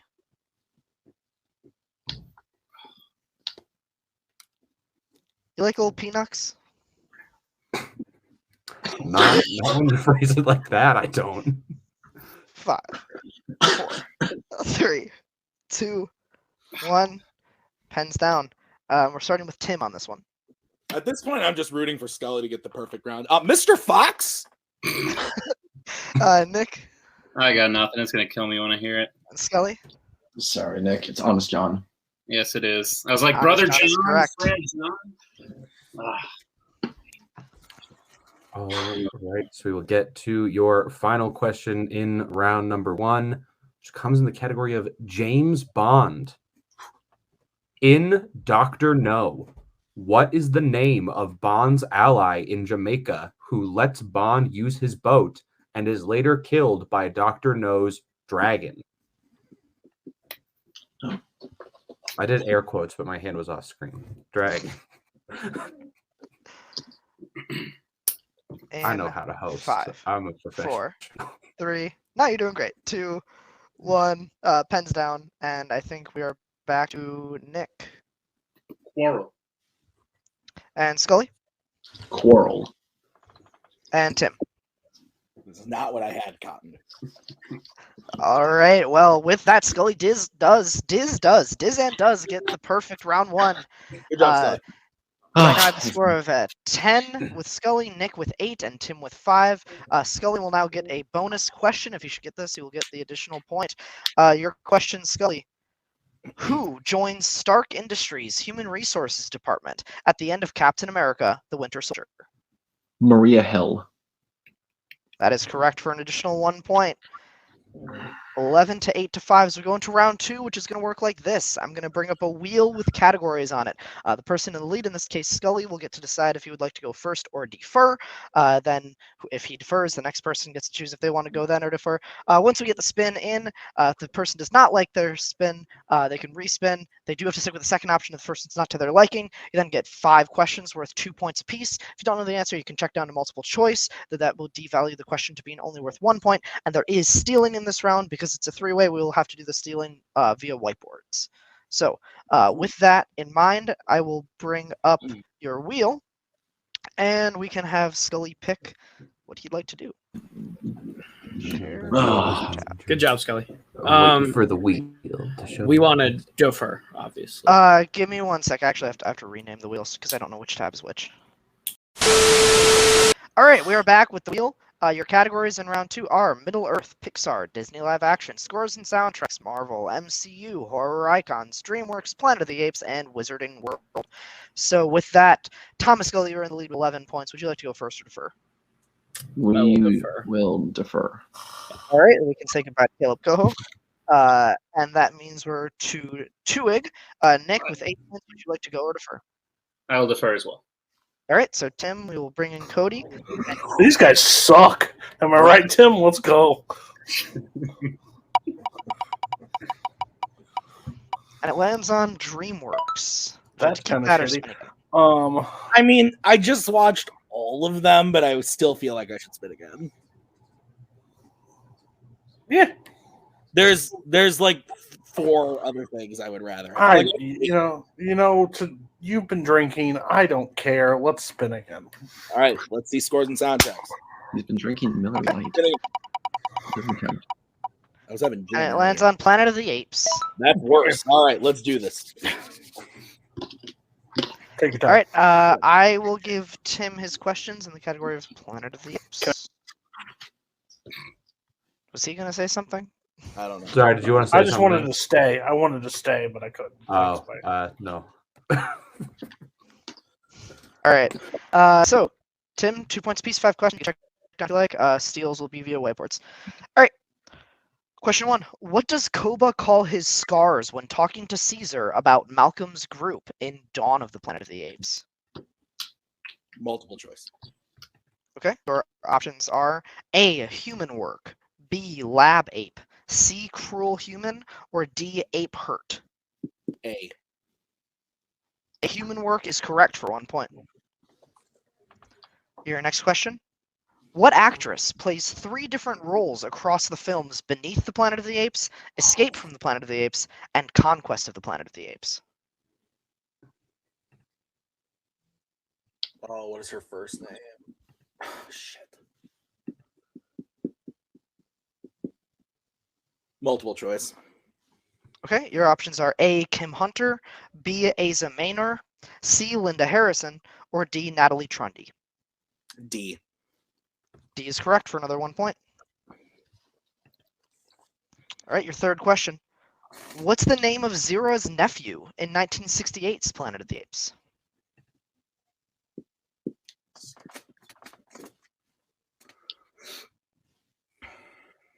Multiple choice. Okay, your options are A. Proteus, B. Lucius, C. Maximus, or D. Julius. Can I hear those one more time? Yep. Your options again are A. Proteus, B. Lucius, C. Maximus, or D. Julius. C. C. Maximus is incorrect. Chance for a 1 point steal. Your options again are A. Proteus, B. Lucius, C. Maximus, or Julius. In 5, Yeah, 4, 3, 2, 1. All right, Nick, what did you have? Lucius. And Scully? Lucius. Both of those are correct for the 1 point steal. And we will go back to Tim for question 4.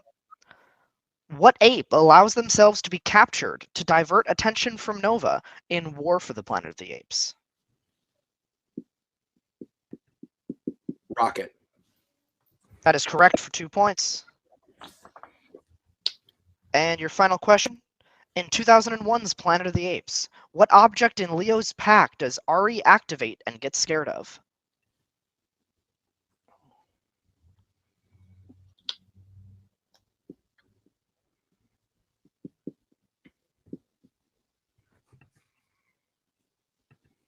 Five, 4, 3. Repeat the question. Okay. Your question again. In 2001's Planet of the Apes, what object in Leo's pack does Ari activate and get scared of? That's Tim's first repeat. Oh, I'm nervous about the wording. So multiple choice.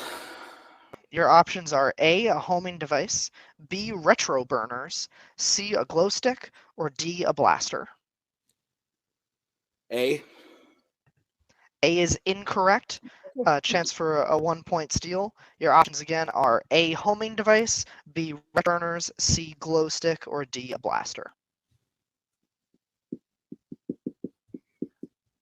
In 5, 4, 3, 2, 1. Pens down. Nick, we're coming to you again first. D. And Scully? Said a glow stick. C, glow stick is correct. So Scully will get the 1 point steal. Nick will not.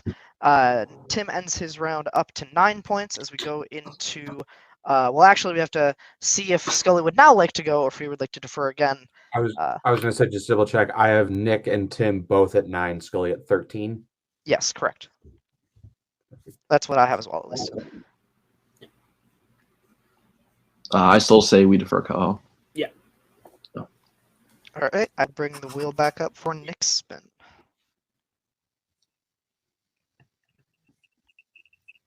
All right, Nick, your first is scores and soundtracks.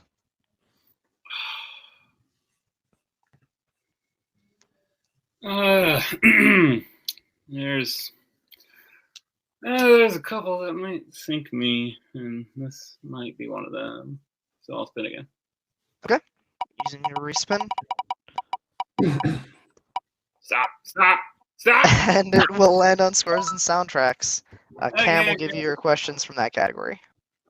Okay. Absolutely. All right, Nick, your first question in scores and soundtracks. In The Amazing Spider-Man, what Coldplay song plays as Peter tests his powers in a warehouse? We all know I was hoping he was going to ask Philip Phillips Gone from the second Amazing Spider-Man, but he didn't, so I'll go multiple choice. All right, your options are A, Speed of Sound, B, Till Kingdom Come, C, Viva La Vida, or D, The Scientist. Till Kingdom Come. That is correct for 1 point. Your second question. Who composed the score for 2015's Cinderella?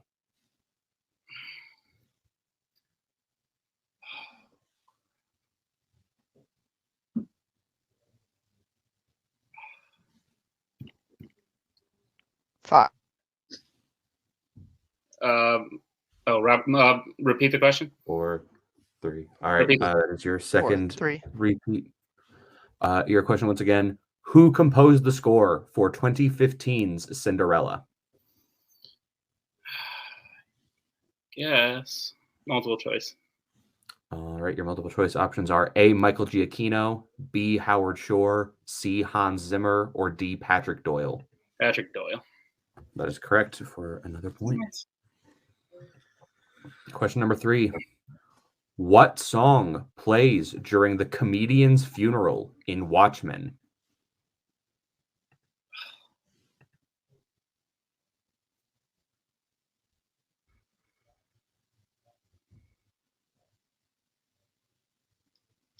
Five, 4, 3, Multiple 2, choice. 1. All right, your multiple choice options are A. Pictures of You, B. Don't Dream It's Over, C. Sound of Silence, or D. The Living Years. Sound of Silence. That is correct for another point. I thought that was only in Trolls. How many different composers have written scores for the Mission Impossible movies?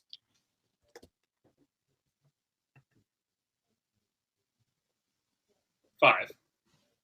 That is correct for 2 points and the lead. Good job. So with your final question in scores and soundtracks. What DreamWorks movie features the songs Just Sing, Perfect for Me, and It's All Love? Trolls World Tour. And that is correct for 2 more points. All right. At the end of that round, Nick brings his total up to 16, to Scully's 13, to Tim's 9. And I'll bring the wheel back up for Scully's spin as he gets to go for his round 2. Scully, would you like to go or defer? We like to defer again if possible. Yeah, sure. No. Go again. I'll go All right, again. you're Yeah. first. I would have done better in those. Middle Earth is your spin. I'd spin again, personally. Yeah. I think at this point, there's like really nothing bad here. Yeah, there's really nothing. Yeah, and I didn't get a chance to rewatch the animated one, and we'll spin again. damn well know that's gonna be on there, so we're gonna spin again. But it's so good. All right. Yeah, sure. Your second spin is Rotoscope animated movies. Sorry, it's Middle Earth again. You got this. You're good. Cool. And I can administer your questions in this category if I find it.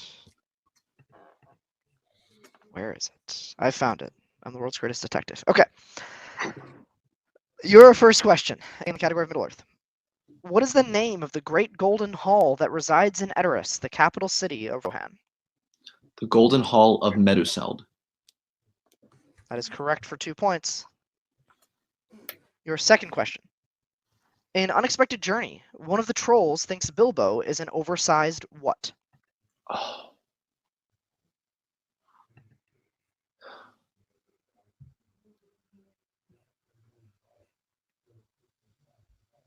Five, 4, 3, 2, Multiple choice. 1. Okay. Your options are A, raccoon, B, fox, C, squirrel, or D, chipmunk.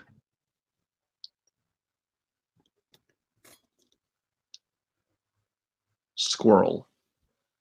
That is correct for 1 point. Not me. High game. All right, your third question.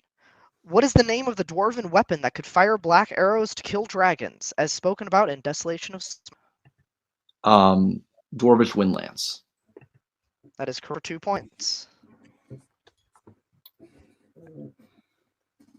And all right, next question. What is the common tongue name for the Athelis plant that Sam retrieves to help Frodo's stab wound in Fellowship of the Ring? Kingsfoil. Correct for 2 points. And your final question. In Battle of the Five Armies, Gandalf says that Thorin is related to Dane in what way? They are cousins. That is correct for another 2 points. No way to make a question. Let's go. All right. And just a score check, I have Scully at 22, Nick at 16, and Tim at 9. Is that correct? Yeah. All right, so with that, we'll go into the third round, which is the filmography round. There are 3 sets of filmographies here. One question will be worth 1 point, one will be worth 2 points, one will be worth 3 points. You'll get 2 clues to help you decide who the actor or actress is. And if you get it right within the time limit, you get the associated number of points. So with that, Scully, would you like questions from set 1, set 2, or set 3?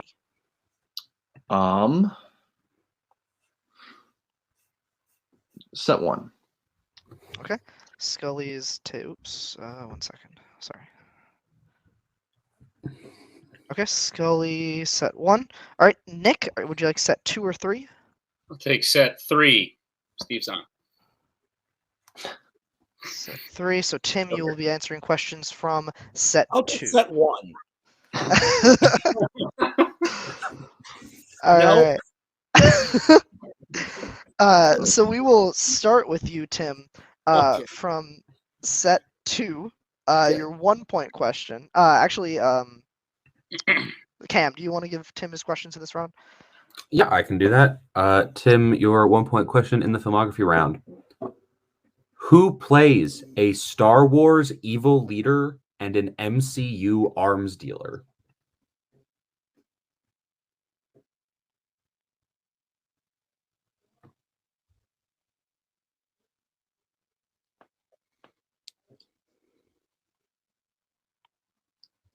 Five, 4, 3, 2, Repeat the 1. question. All right. All right, that is Tim's second repeat. Your question. Who plays a Star Wars evil leader and an MCU arms dealer?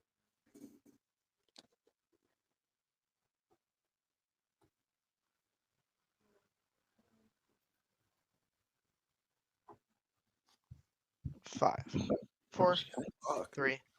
Fuck it. Repeat the question because I feel stupid. All right, Tim's third repeat.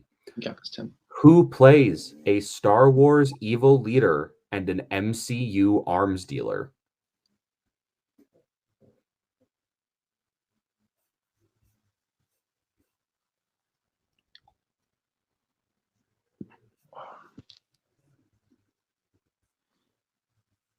Five, 4, 3, 2. I have Benicio del Toro. Pens down. That is incorrect. We're looking for Andy Serkis. Oh wow. Okay. Yeah. So we will stick with Tim for his 2 point question in the filmography round. Who voices a Disney animated mayor and plays a World of DC police officer? J.K. Simmons. That is correct for 2 points. And your 3 point question in the filmography round. Who plays a Horror Icons hospital orderly and a Mission Impossible executive? Lawrence Fishburne. And that is correct for 3 points. Been waiting for that All question. right. Tim gets the 2 and 3. Finishing out that round strong as we'll go to Nick from set 3. That's mostly a question. Nick set 3. That's correct. All right. Yep. Nick set Never 3. been set 3 before. Your 1 pointer. Who plays a Middle Earth Gondorian and a Bond 00 agent? Sean Bean. That is correct for 1 point. Your 2 pointer. Who voices a DreamWorks CEO and voices a Pixar roommate turned rival? Steve Buscemi. That is correct for 2 points. Poor And Tim. your 3 pointer. Who plays a Disney live action con artist and a vengeful Marvel friend? How many repeats do I have? 2. You have Right. 3 left. 2 left. I You have used it 1, too. sorry. And, Yeah. yeah, he used 1 in round 2. I forgot.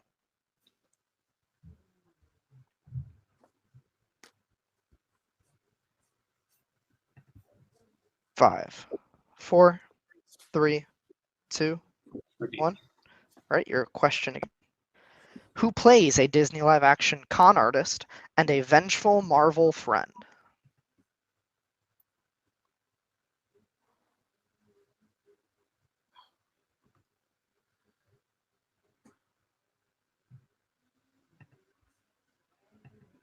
5, 4, 3, Alfred 2, Molina. 1. That is incorrect. We were looking for James Franco.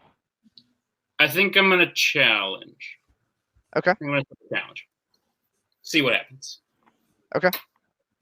We will go talk about the challenge and be right back.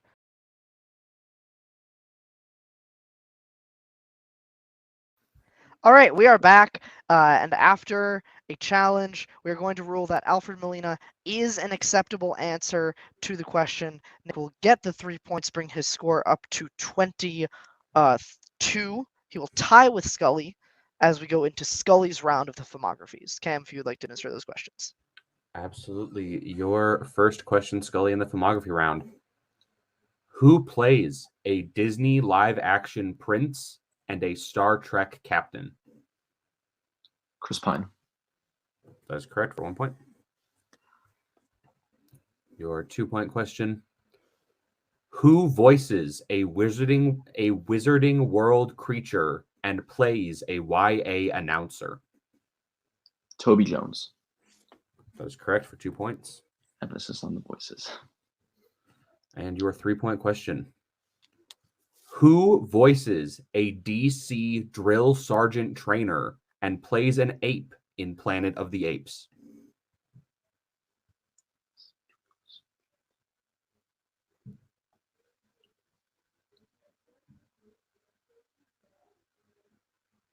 Five, 4, 3, Repeat 2, the question.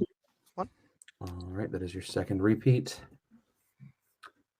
Who voices a DC drill sergeant trainer and plays an ape in Planet of the Apes?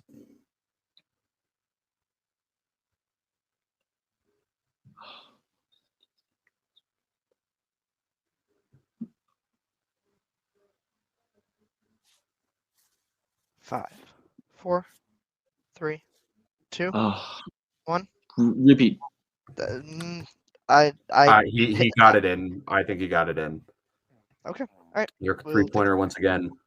Who voices a DC drill sergeant trainer and plays an ape in Planet of the Apes?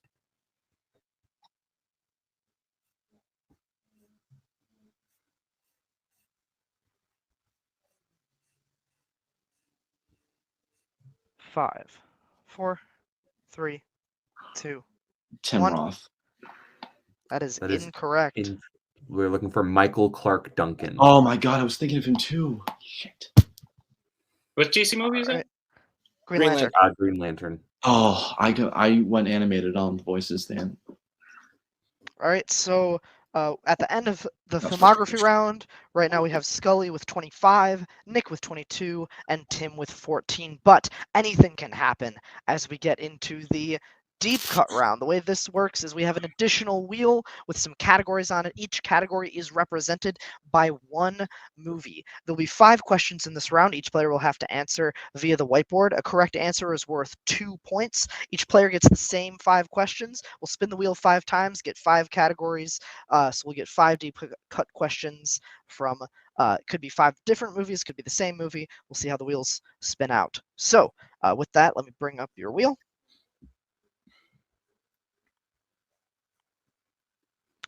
All right.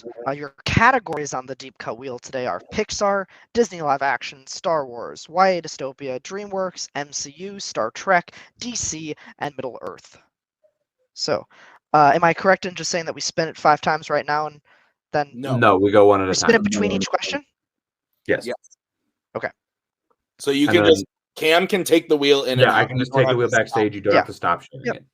All right. So your first question comes from DreamWorks. The DreamWorks movie today is Chicken Run. All right. Your first question in the deep cut round in the movie Chicken Run. What's the name of the dim-witted chicken who loves knitting?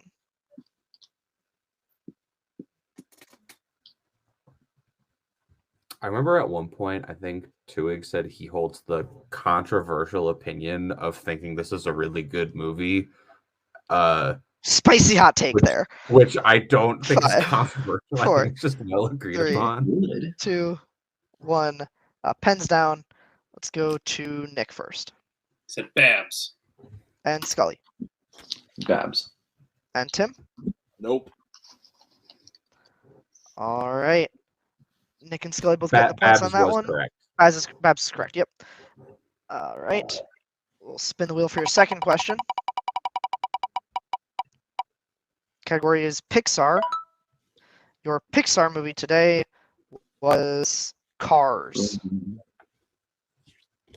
All right, Cam, the second question from the Cars category. Absolutely. Your question in Cars. When Lightning goes to the Rust Ease tent after the opening race, the two owners say that Lightning doesn't have what? You like this Cars film? I mean, I think it's the second best Cars film, if I'm being completely honest. Now that I think might be a hot take. 5. Yeah, probably. 4, 3. Cars 2, 3 is the Rocky 3 1. of Cars movies. Pens down. Nick, or excuse me, Scully, we're coming to you first. Headlights. And Tim. Headlights. And Nick. You said Rusty's, and I was thinking Dynaco. I said Crew Chief. This headlights was Doesn't need correct. headlights. They're It's the just track. stickers. It's already there. Yeah. All right. So Scully and Tim getting the points on that one. Your wheel is back up for your third question in the deep cut round. And it is DreamWorks again. So we will get another chicken run question. Nick's gonna kill himself. All right. Your question. What does Ginger land on when she tries to fly, initially making her think that she's successful? I'm so confused about why Nick is like up in arms about chicken run questions. I don't remember who picked this movie, but it might have been him. 5. It was 4, 3. I love this movie. 2. Oh, is 1. Tim the one who thinks he's good and Pens down, please. Pens down. Tim, we're coming to you first. A pile of the fallen chickens. Nick. The pile of chickens that previously failed at flying. And Scully. The other chickens pile up. All of those are acceptable answers, although Tim gets brownie points for having the most creative way of phrasing it. The wheel is back up for your fourth question. I hope it's chicken run again. The correct way to phrase that is her fallen comrades. It's YA Dystopia. Your YA Dystopia film is Hunger Games. First one. All right, your question in the Hunger Games. President Snow tells Seneca Crane that hope is the only thing stronger than what?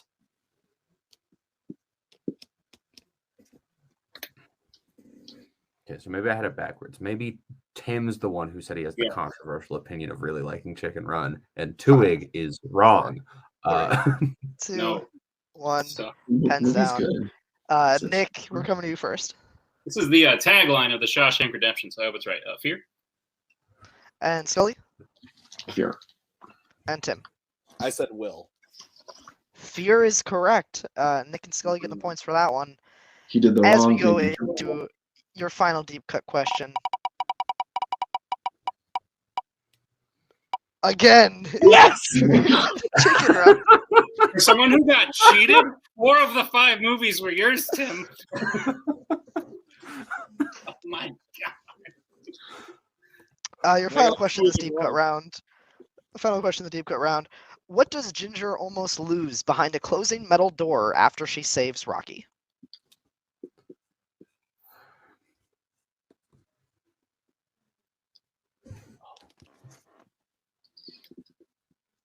I'm appalled that Disney live action didn't come up at all.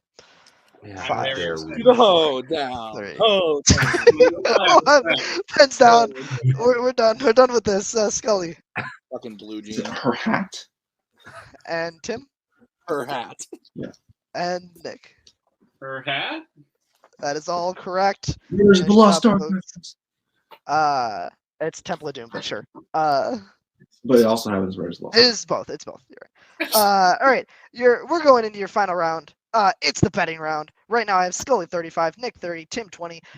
Anything can happen. The betting round, 5 questions. You know how it goes. We give you the category. You can bet between 0 and 2 points. You got to show us your bets, and then we'll give you the question. You get it right, you get the number of points you bet. You get it wrong, you lose the number of points you bet. It's chaos. It's anarchy. Your first damn category is in MCU. How many are you going to bet? Cody, is it okay if I reference Maggie for a second and ask her a question? Sure. Maggie, can you give me another Miller Lite? Thank you. I think I'm gonna full send on this one, Cody. That's what you fucking need right now is another Miller Lite. Yeah, I would say that's true. Okay, all right. Tim, I believe you were missing the We're thing good. you said over your shoulder. Tim, our Twohig. Yeah. Full send. I'm gonna jump in on both sides right now. So yeah, let's go. Fair. Everybody show us your twos. Twos all around. Let's see them. Oh, why did I erase it? I'm a moron. Yeah, everybody's betting 2. And just for those watching at home, keeping track, each player has 1 repeat left. Oh shit, that's exciting. Thank you, Maggie. All right, Cam, you want to kick it off with the MCU question? Oh, sure. Yeah. Your question in the MCU. What name did Tony and Jarvis give the protocol to activate all Iron Man suits in Iron Man 3?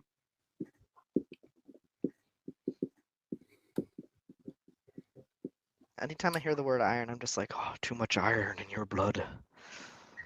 People think I'm crazy because I pronounce it Iron Man, and I say 3, people. 2, Nick, because you're Canadian. 1, pens down, and we're coming to Nick first. House party protocol? And Scully? House party protocol. And Tim? House party protocol. All of those are incorrect. Actually, we were looking for the house party protocol. So each player is going to lose 2 points. Robert's being a dick. You all get the point. It's a bit. I all know right. all fun, but that seriously wasn't funny. I was really shocked for a second. Right, I got you wrong. I'm losing by too many points Pixar. for you to joke about this. Pixar is your next category. Pixar. Cody, These are films based on Pixar comics outside the PCE. I think I'm gonna whoever in open mic night that holds up the candles that their time is up, Robert, your time to make jokes are over. Yeah, bet 2, and Nick, you bet 2 as well. No. Well, Scully, I want you to bet -2. Whoa. Oh, can we do that? No, we You cannot. just get it wrong and gain 2 points. Exactly. I've tried doing But that. if you get it right, It then didn't work. Holtzman does a lot of bad All right. things. We're all betting 2. Your question. What? Hold up. We need to actually see the bets first. There's still a They thing called said the it. forum. We did. You're right. Everybody said it out loud. Nobody's being coy. Like, This is true. You don't know your that? Pixar question. Name one of the 3 new islands of personality that the emotions comment on at the end of Inside Out.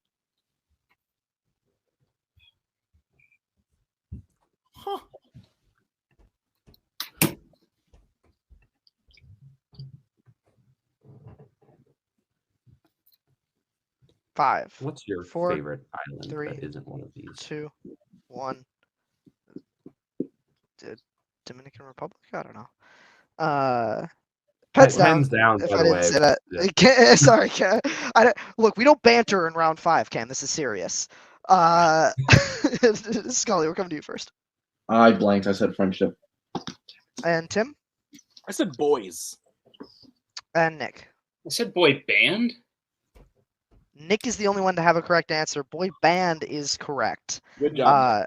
We would have accepted Tragic Vampire Romance Island, Fashion Island, and Boy Band Island. So Scully's going to lose 2, and Tim is going to lose 2. Nick will gain 2. As we go into your third question of the betting round, this is Michigan. Nick, I think I'm gonna full send on this one, Cody. you should. I'm gonna talk to Nick for a second, okay? But I trust you to bet full. What's the category? Mission Impossible. Mission Impossible. Can I help my opponent? No. I mean, legally you can, but you probably shouldn't. Okay, fine. I think you got to. This is the third question? Third Yeah. one. Third one. I mean, you don't have to, but I think they'll bet something. I don't know. You're down 1. Match him. Scully, what you betting? 0. How many Grand Slams did the Red Sox have yesterday? That's 2. All right, let's go. I went to Denny's. All right. Okay, take me out. Take me out. I'm done. Let me just mute this tab. All right, we're gonna get bets in 3, 2, 1. Show us your bets. 2. 2's all around. All right. I don't know why I erase it. All right, your question in Mission Impossible. In Mission Impossible Fallout, the team uses a fake broadcast to trick Nils Delbruck into unlocking what?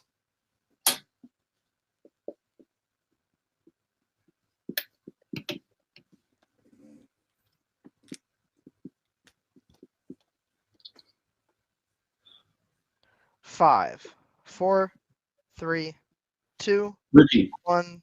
All right, that's Scully's final repeat. All right, your question once again in Mission Impossible.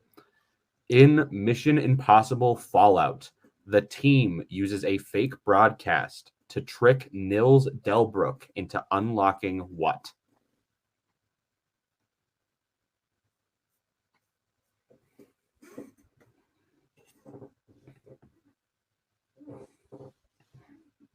Five, 4, 3, 2, 1. Pens down. We're coming to Tim first. A phone. And Nick. Cell phone. And Scully. Cell phone. All of those are correct. All right, we have a score of 22, Nick 36, Scully 37, as we go into your penultimate question in the category of Worlds of DC. Yeah. That man likes Man of Steel, so He's a psychopath. thinks it's but a good I movie. love him. So match him. I don't know. Tim, are you gonna bet 2? I think I might just full send on this one. What do you think about 1? What bold strategy? I think maybe 1 might be interesting. Just think about that. I'm gonna go. Okay, I'll think about it. Does Tim want to win or does he want to go to sudden death? All right, everybody have their bets. We'll see them in 3, 2, 1. Show them. 2. 2's all around again. All right, your question, Worlds of DC. What ancient warrior's armor does Diana don before the final battle of Wonder Woman 1984?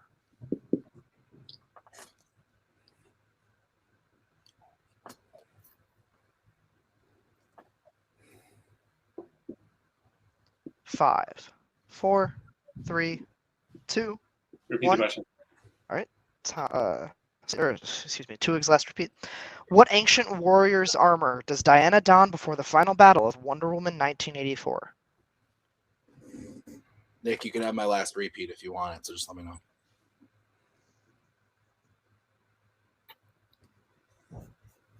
Five, You 4, need it? 3, Holy shit. 2, 1. Okay. Pens down. And we're coming to first. Me first? Yep. Hysteria. And Scully. Asteria. And Tim. I was in the ballpark. I said Asperia. Oh, that's close. Goddess of We cannot asparagus, accept it. she's risen. Asteria is correct. So I have Tim down to 20, Nick 38, Scully 39, as we go into your final question. That question comes in the category of DreamWorks. Holy shit. What a shitty end of this category. This is exciting. Tim, that was really close. That was really close. You were so close with your answer. I'm so proud of you. I'm 2 for 3 in Chicken Run today, so it might be Chicken Run again. I think I'm gonna bet. If we get a fucking chicken run question right now, I'm gonna throw my table out the window. I would actually challenge if that actually happened. I mean, we got a 2 towers question in round 2. That was also. I'm just saying, after 4 chicken That's run fair questions, too. Shit's crazy. Okay, y'all have fun. This is a lot of fun to watch. I would write Miller or Light on your board, Tim. If I don't know the answer. No, I'd write it as your bet. Oh. Take me out. I'm gone. All Nick, right. let me know if you want my repeat. I don't want it. I don't want it. She's Thank my you, queen. but All right. Season 8 Game of Thrones references aside, let's see your bets. This is it, It's too. all around. All right. Your final question in Chicken Run. What was it? No. Cam, take it away. Your final question in the category of DreamWorks. What is the name of the building that the Furious Five occupy in Kung Fu Panda?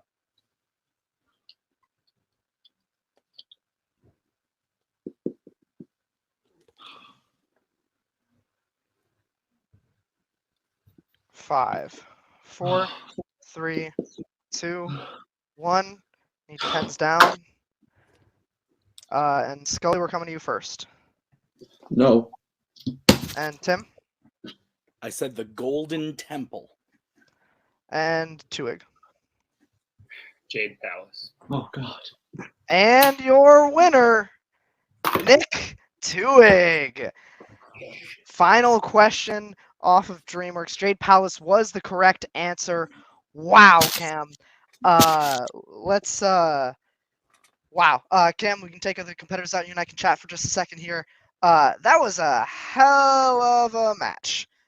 Fireworks in every single round. Scully and Twohig battling neck and neck. Tim handled himself well. Uses repeats when he needs to. He got saddled with the category in round 2. We knew off the respin he wasn't that comfortable with. If he had stuck with DreamWorks, maybe it's a little bit different, but I think he still had fun out there playing today. Nick and Scully proving both why they are, all three of these, the three best that are in the game right now. So any thoughts before we go to post interviews with the competitors? No, that was absolutely insane. 3. All right, we're going to start post-match interviews. We're going to start with Tim today. Tim and Cody. Clear, you guys weren't too happy with the respin with Planet of the Apes. You still went multiple. You played well. You went 2 for 3 in Chicken Run, and you played really well in that final round. How do you guys feel about how you did overall today? This game is one of my favorite things to do. I love playing this game. That being said, if you have a bad round 1 against Thomas Scully and Nick Twohig, there's not much to do. You spin a category you are okay at, but you don't love, and you have to go multiple choice 4 times. You're not going to contend. I did better in the deep cut round this time than I did against Nick. I didn't hit a single question last time. I hit 3 of them this time. I feel better about that because I am known to not be a great deep cut round player. So the fact that I got 3 of them, I feel very good about. I feel good about round 5. I went into this match wanting to have fun. That's what I had. I had a lot of fun. And that's about all I can say. I was not to make it a sob story or anything. I was not expecting to win, but I got to play a match with Nick and Scully, which is always a treat. So thank you, Robert, for writing it, and I had a lot of fun. Cody, do you want to say? I've managed like 40 to like 50, like close to, I don't know what my overall like championship matches. Like I've managed a ton of championship matches and a lot of fandom matches. And I don't think I've ever been more heartbroken at the end of a match than I am currently right now, just because I know how close somebody was. And I'm not the kind of guy to like do anything nice to any of my opponents because I hate them all equally. But man, I am devastated for Thomas Scully right now. Yeah. I just am. You could play that same question out 10 out of 10 times. He knows the answer. He knows that answer backwards and forwards, and I felt so bad hearing it. He went perfect in round 1. He went perfect in round 2. I think he went to multiple choice once, but whatever. He hit 2 out of his 3 filmographies, I believe, and he had a great deep. He played. I think Nick will agree the best match, the best game here tonight. But like, and I had to switch.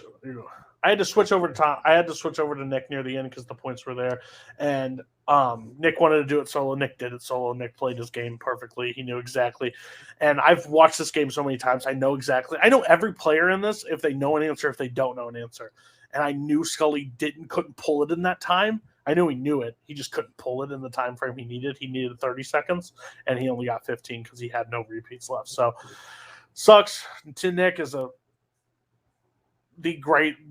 the man's insane at this game. He just proved it 9 in and 9 out. He took two people that I think are literally the best of this game right now, of what this game has become, and had his back against the wall the entire match. The entire match. He was losing the entire match all the way through, and he ended up winning on the last question. I knew when DreamWorks came up, it was a crapshoot with Scully and Koho. It just happened that Nick has deep cut Kung Fu Panda, I believe, and I think that's what made the difference. So, great overall match.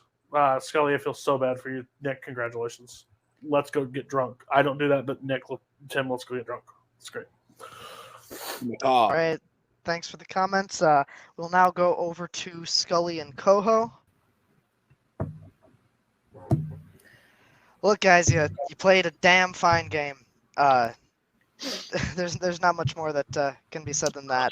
The perfect round one with the bonus is incredibly impressive. You're one of the only people to ever do it in this division. The 3-point filmography, and then sometimes it's just that last question, not having a repeat left. But like Tim said, you played a damn good game. How do you feel, guys? Thomas Scully played the game of his life. I think he played the best game tonight. I think that his performance tonight shows that he is going to win the belt. He's going to get it back. He's going to be the 2-time champion. It's going to happen. It's just not a matter of if, it's a matter of when. And I think it just came down to the last repeat that we didn't have. He knew it. He had it. It just needed 2 more seconds to write down Palace. It's really hard to put in words the positivity of a performance through the disappointment of a loss. But I think that Scully is the best Fandom player today. I think Nick winning that belt is absolutely fair. It's deserved. Nick Twohig is the GOAT. And I appreciate that he has it. I appreciate Tim Brzakala's performance tonight. I think Tim played as well as he could have in each situation he had. He got a bad run. But I love Tim. I love Nick. I love Scully. And at the end of the day, this is not the outcome we wanted. It's not the outcome we thought we were going to have going into the last question, especially when I heard the question. But like I said, it's not a matter of if, it's a matter of when. It's the next one. The next one, we're walking out of here with it. Yeah. Yeah. First of all, I love Tim and Twohig. They are just the best people, the best competitors. They they have turned me into kind of what I am now. So if you want someone to blame them for kind of amping up my competitiveness for this league, because they're the best. And I said it a long time ago. I want to compete with the best. I want to be with the best. I want to be up there with the best. And I feel like I've been able to do that. But that being said, I can't wait for the season to be over. I mean, just from match after match after match after match, where like on the penultimate question or the last question, it's just not there. And it's kind of what happened when I played Tim last time. Perfect round, fine in round 2. Last round, it was just, and the 3-point filmography, I was thinking animation, didn't even think about Green Lantern. So it's always the ones you don't think about that end up being the correct answer. But it sucks because all year I've been building to this, and kind of felt like I had it back in April when I played Twohig, but I messed up in round 2, and that cost me. Felt like I could have had it in July, messed up on the last question against Tim, and I felt like I had it today, and it wasn't the cards. But season's over. Gonna sit back, relax. I'm gonna wait for the next opportunity. But if you're in my way at all next season, get out now, or suffer the consequences because I'm not playing around anymore. This is too much pain has led me to this point, and I'm not. I pity the next match that Thomas Scully plays next season. It is an absolute massacre. I don't care if it's Joe Fairley. I don't care who it is. I don't care if it's Tyler Butler. I don't care who we're playing. Scully is going to murder them. You nice person, mean person. I don't care. Just get out of the way. That's it. All right. All right. Thank you for a great game today. And now we'll talk to the winner and still champion, Nick Twohig. How do you feel, man? First of all, that was awesome. I was backstage just fist pumping when Scully said, "Get out of the way." That's freaking awesome. And just to echo some of the things that have been said, Tim, I was glad Tim came in this way because Tim is a person who gets very high stressed in situations, and he'll be the first one to tell you that. So I was happy to see that he was taking this the way he was, and I think he did play very well. I just think, he fell behind it and couldn't catch up, and that happens. Scully absolutely played the best game today.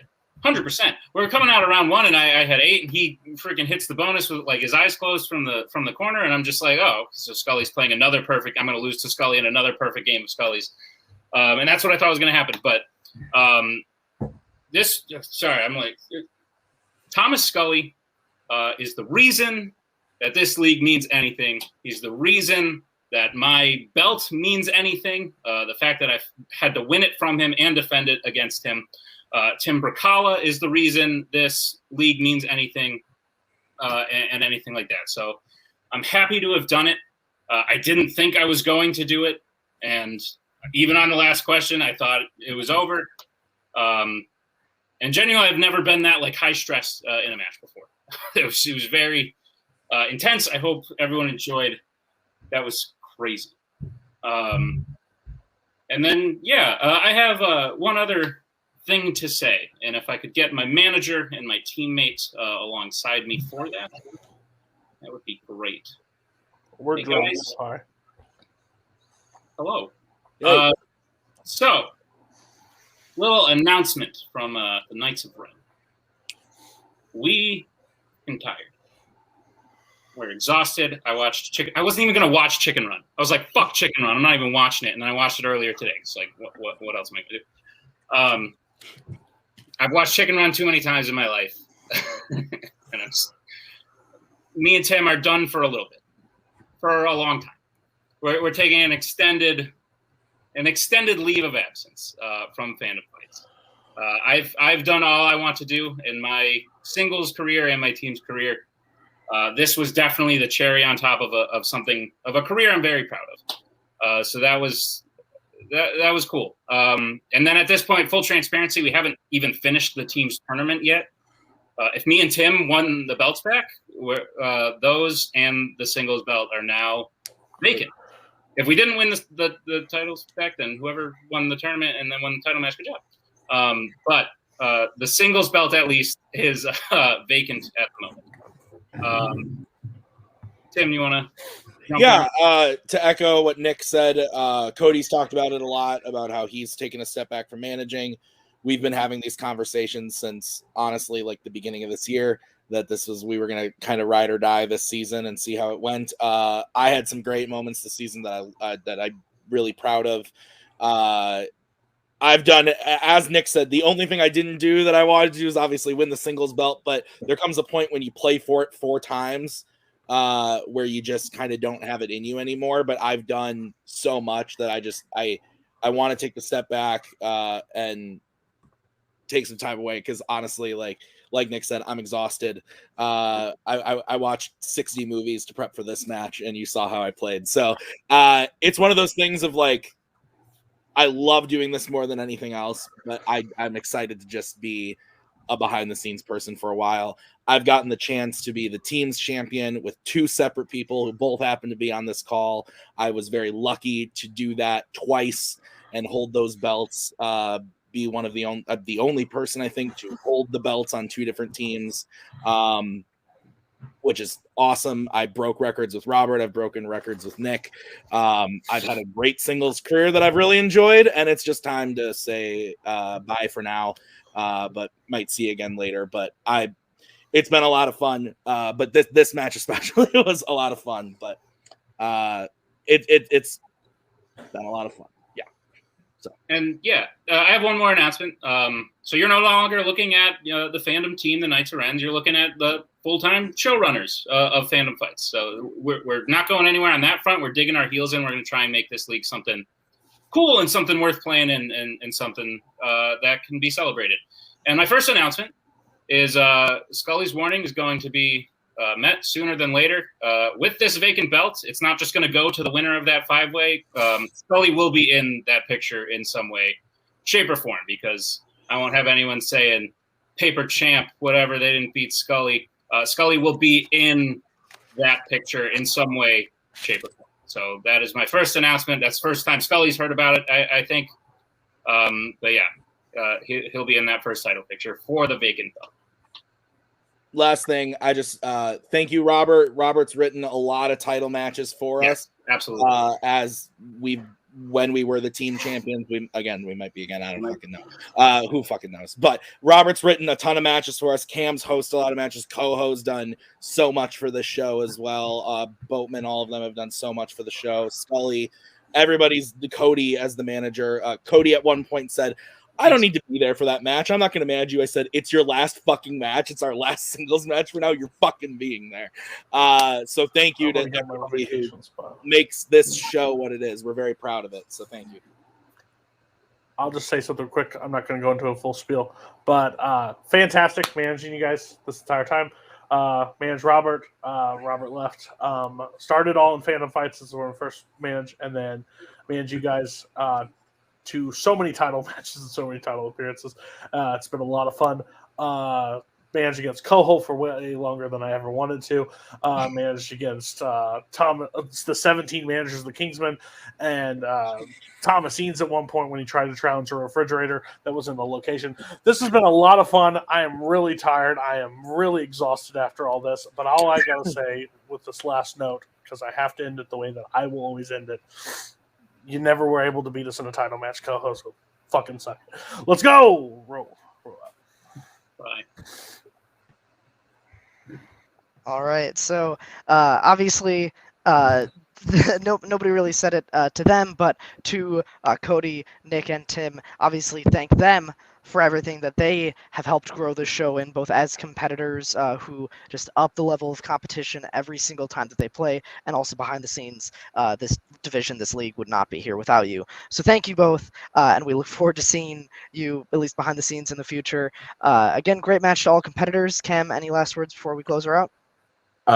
Yeah, I think this will go down as one of, if not potentially the greatest fandom match ever filmed. And then, yeah, at the end of this, this is the end of an era, or I guess kind of the end of two eras, because this is the end of the Tim Brzakala era, which has been around since the beginning. He's been here forever, and he's been doing this shit as your teammate for teams forever. And then Nick has been just a powerhouse, had essentially a dynasty going for the past year and a half. And of course, when one era ends, another one has to begin. And something tells me this new era will probably be called the era of where did Scully hide the bodies? Because let's be real here. We're all afraid of what's going to happen. I think Scully will do to fandom competitors what Boatman does to presidents of the United States. Yeah. I don't get that joke, but that's okay. From everybody here at Fandom Fights, from all the competitors and managers today, thank you very much for watching, and we'll see you next time. We are so glad you came. Bye-bye. Bye-bye. Bye-bye. Bye-bye now. Bye. Bye-bye. Remember, please discard all candy wrappers and popcorn containers in the nearest trash receptacle. Thank you. Okay, bye-bye now. Bye-bye. Bye. Okay. Are they all gone? Is everybody gone? Huh? Good.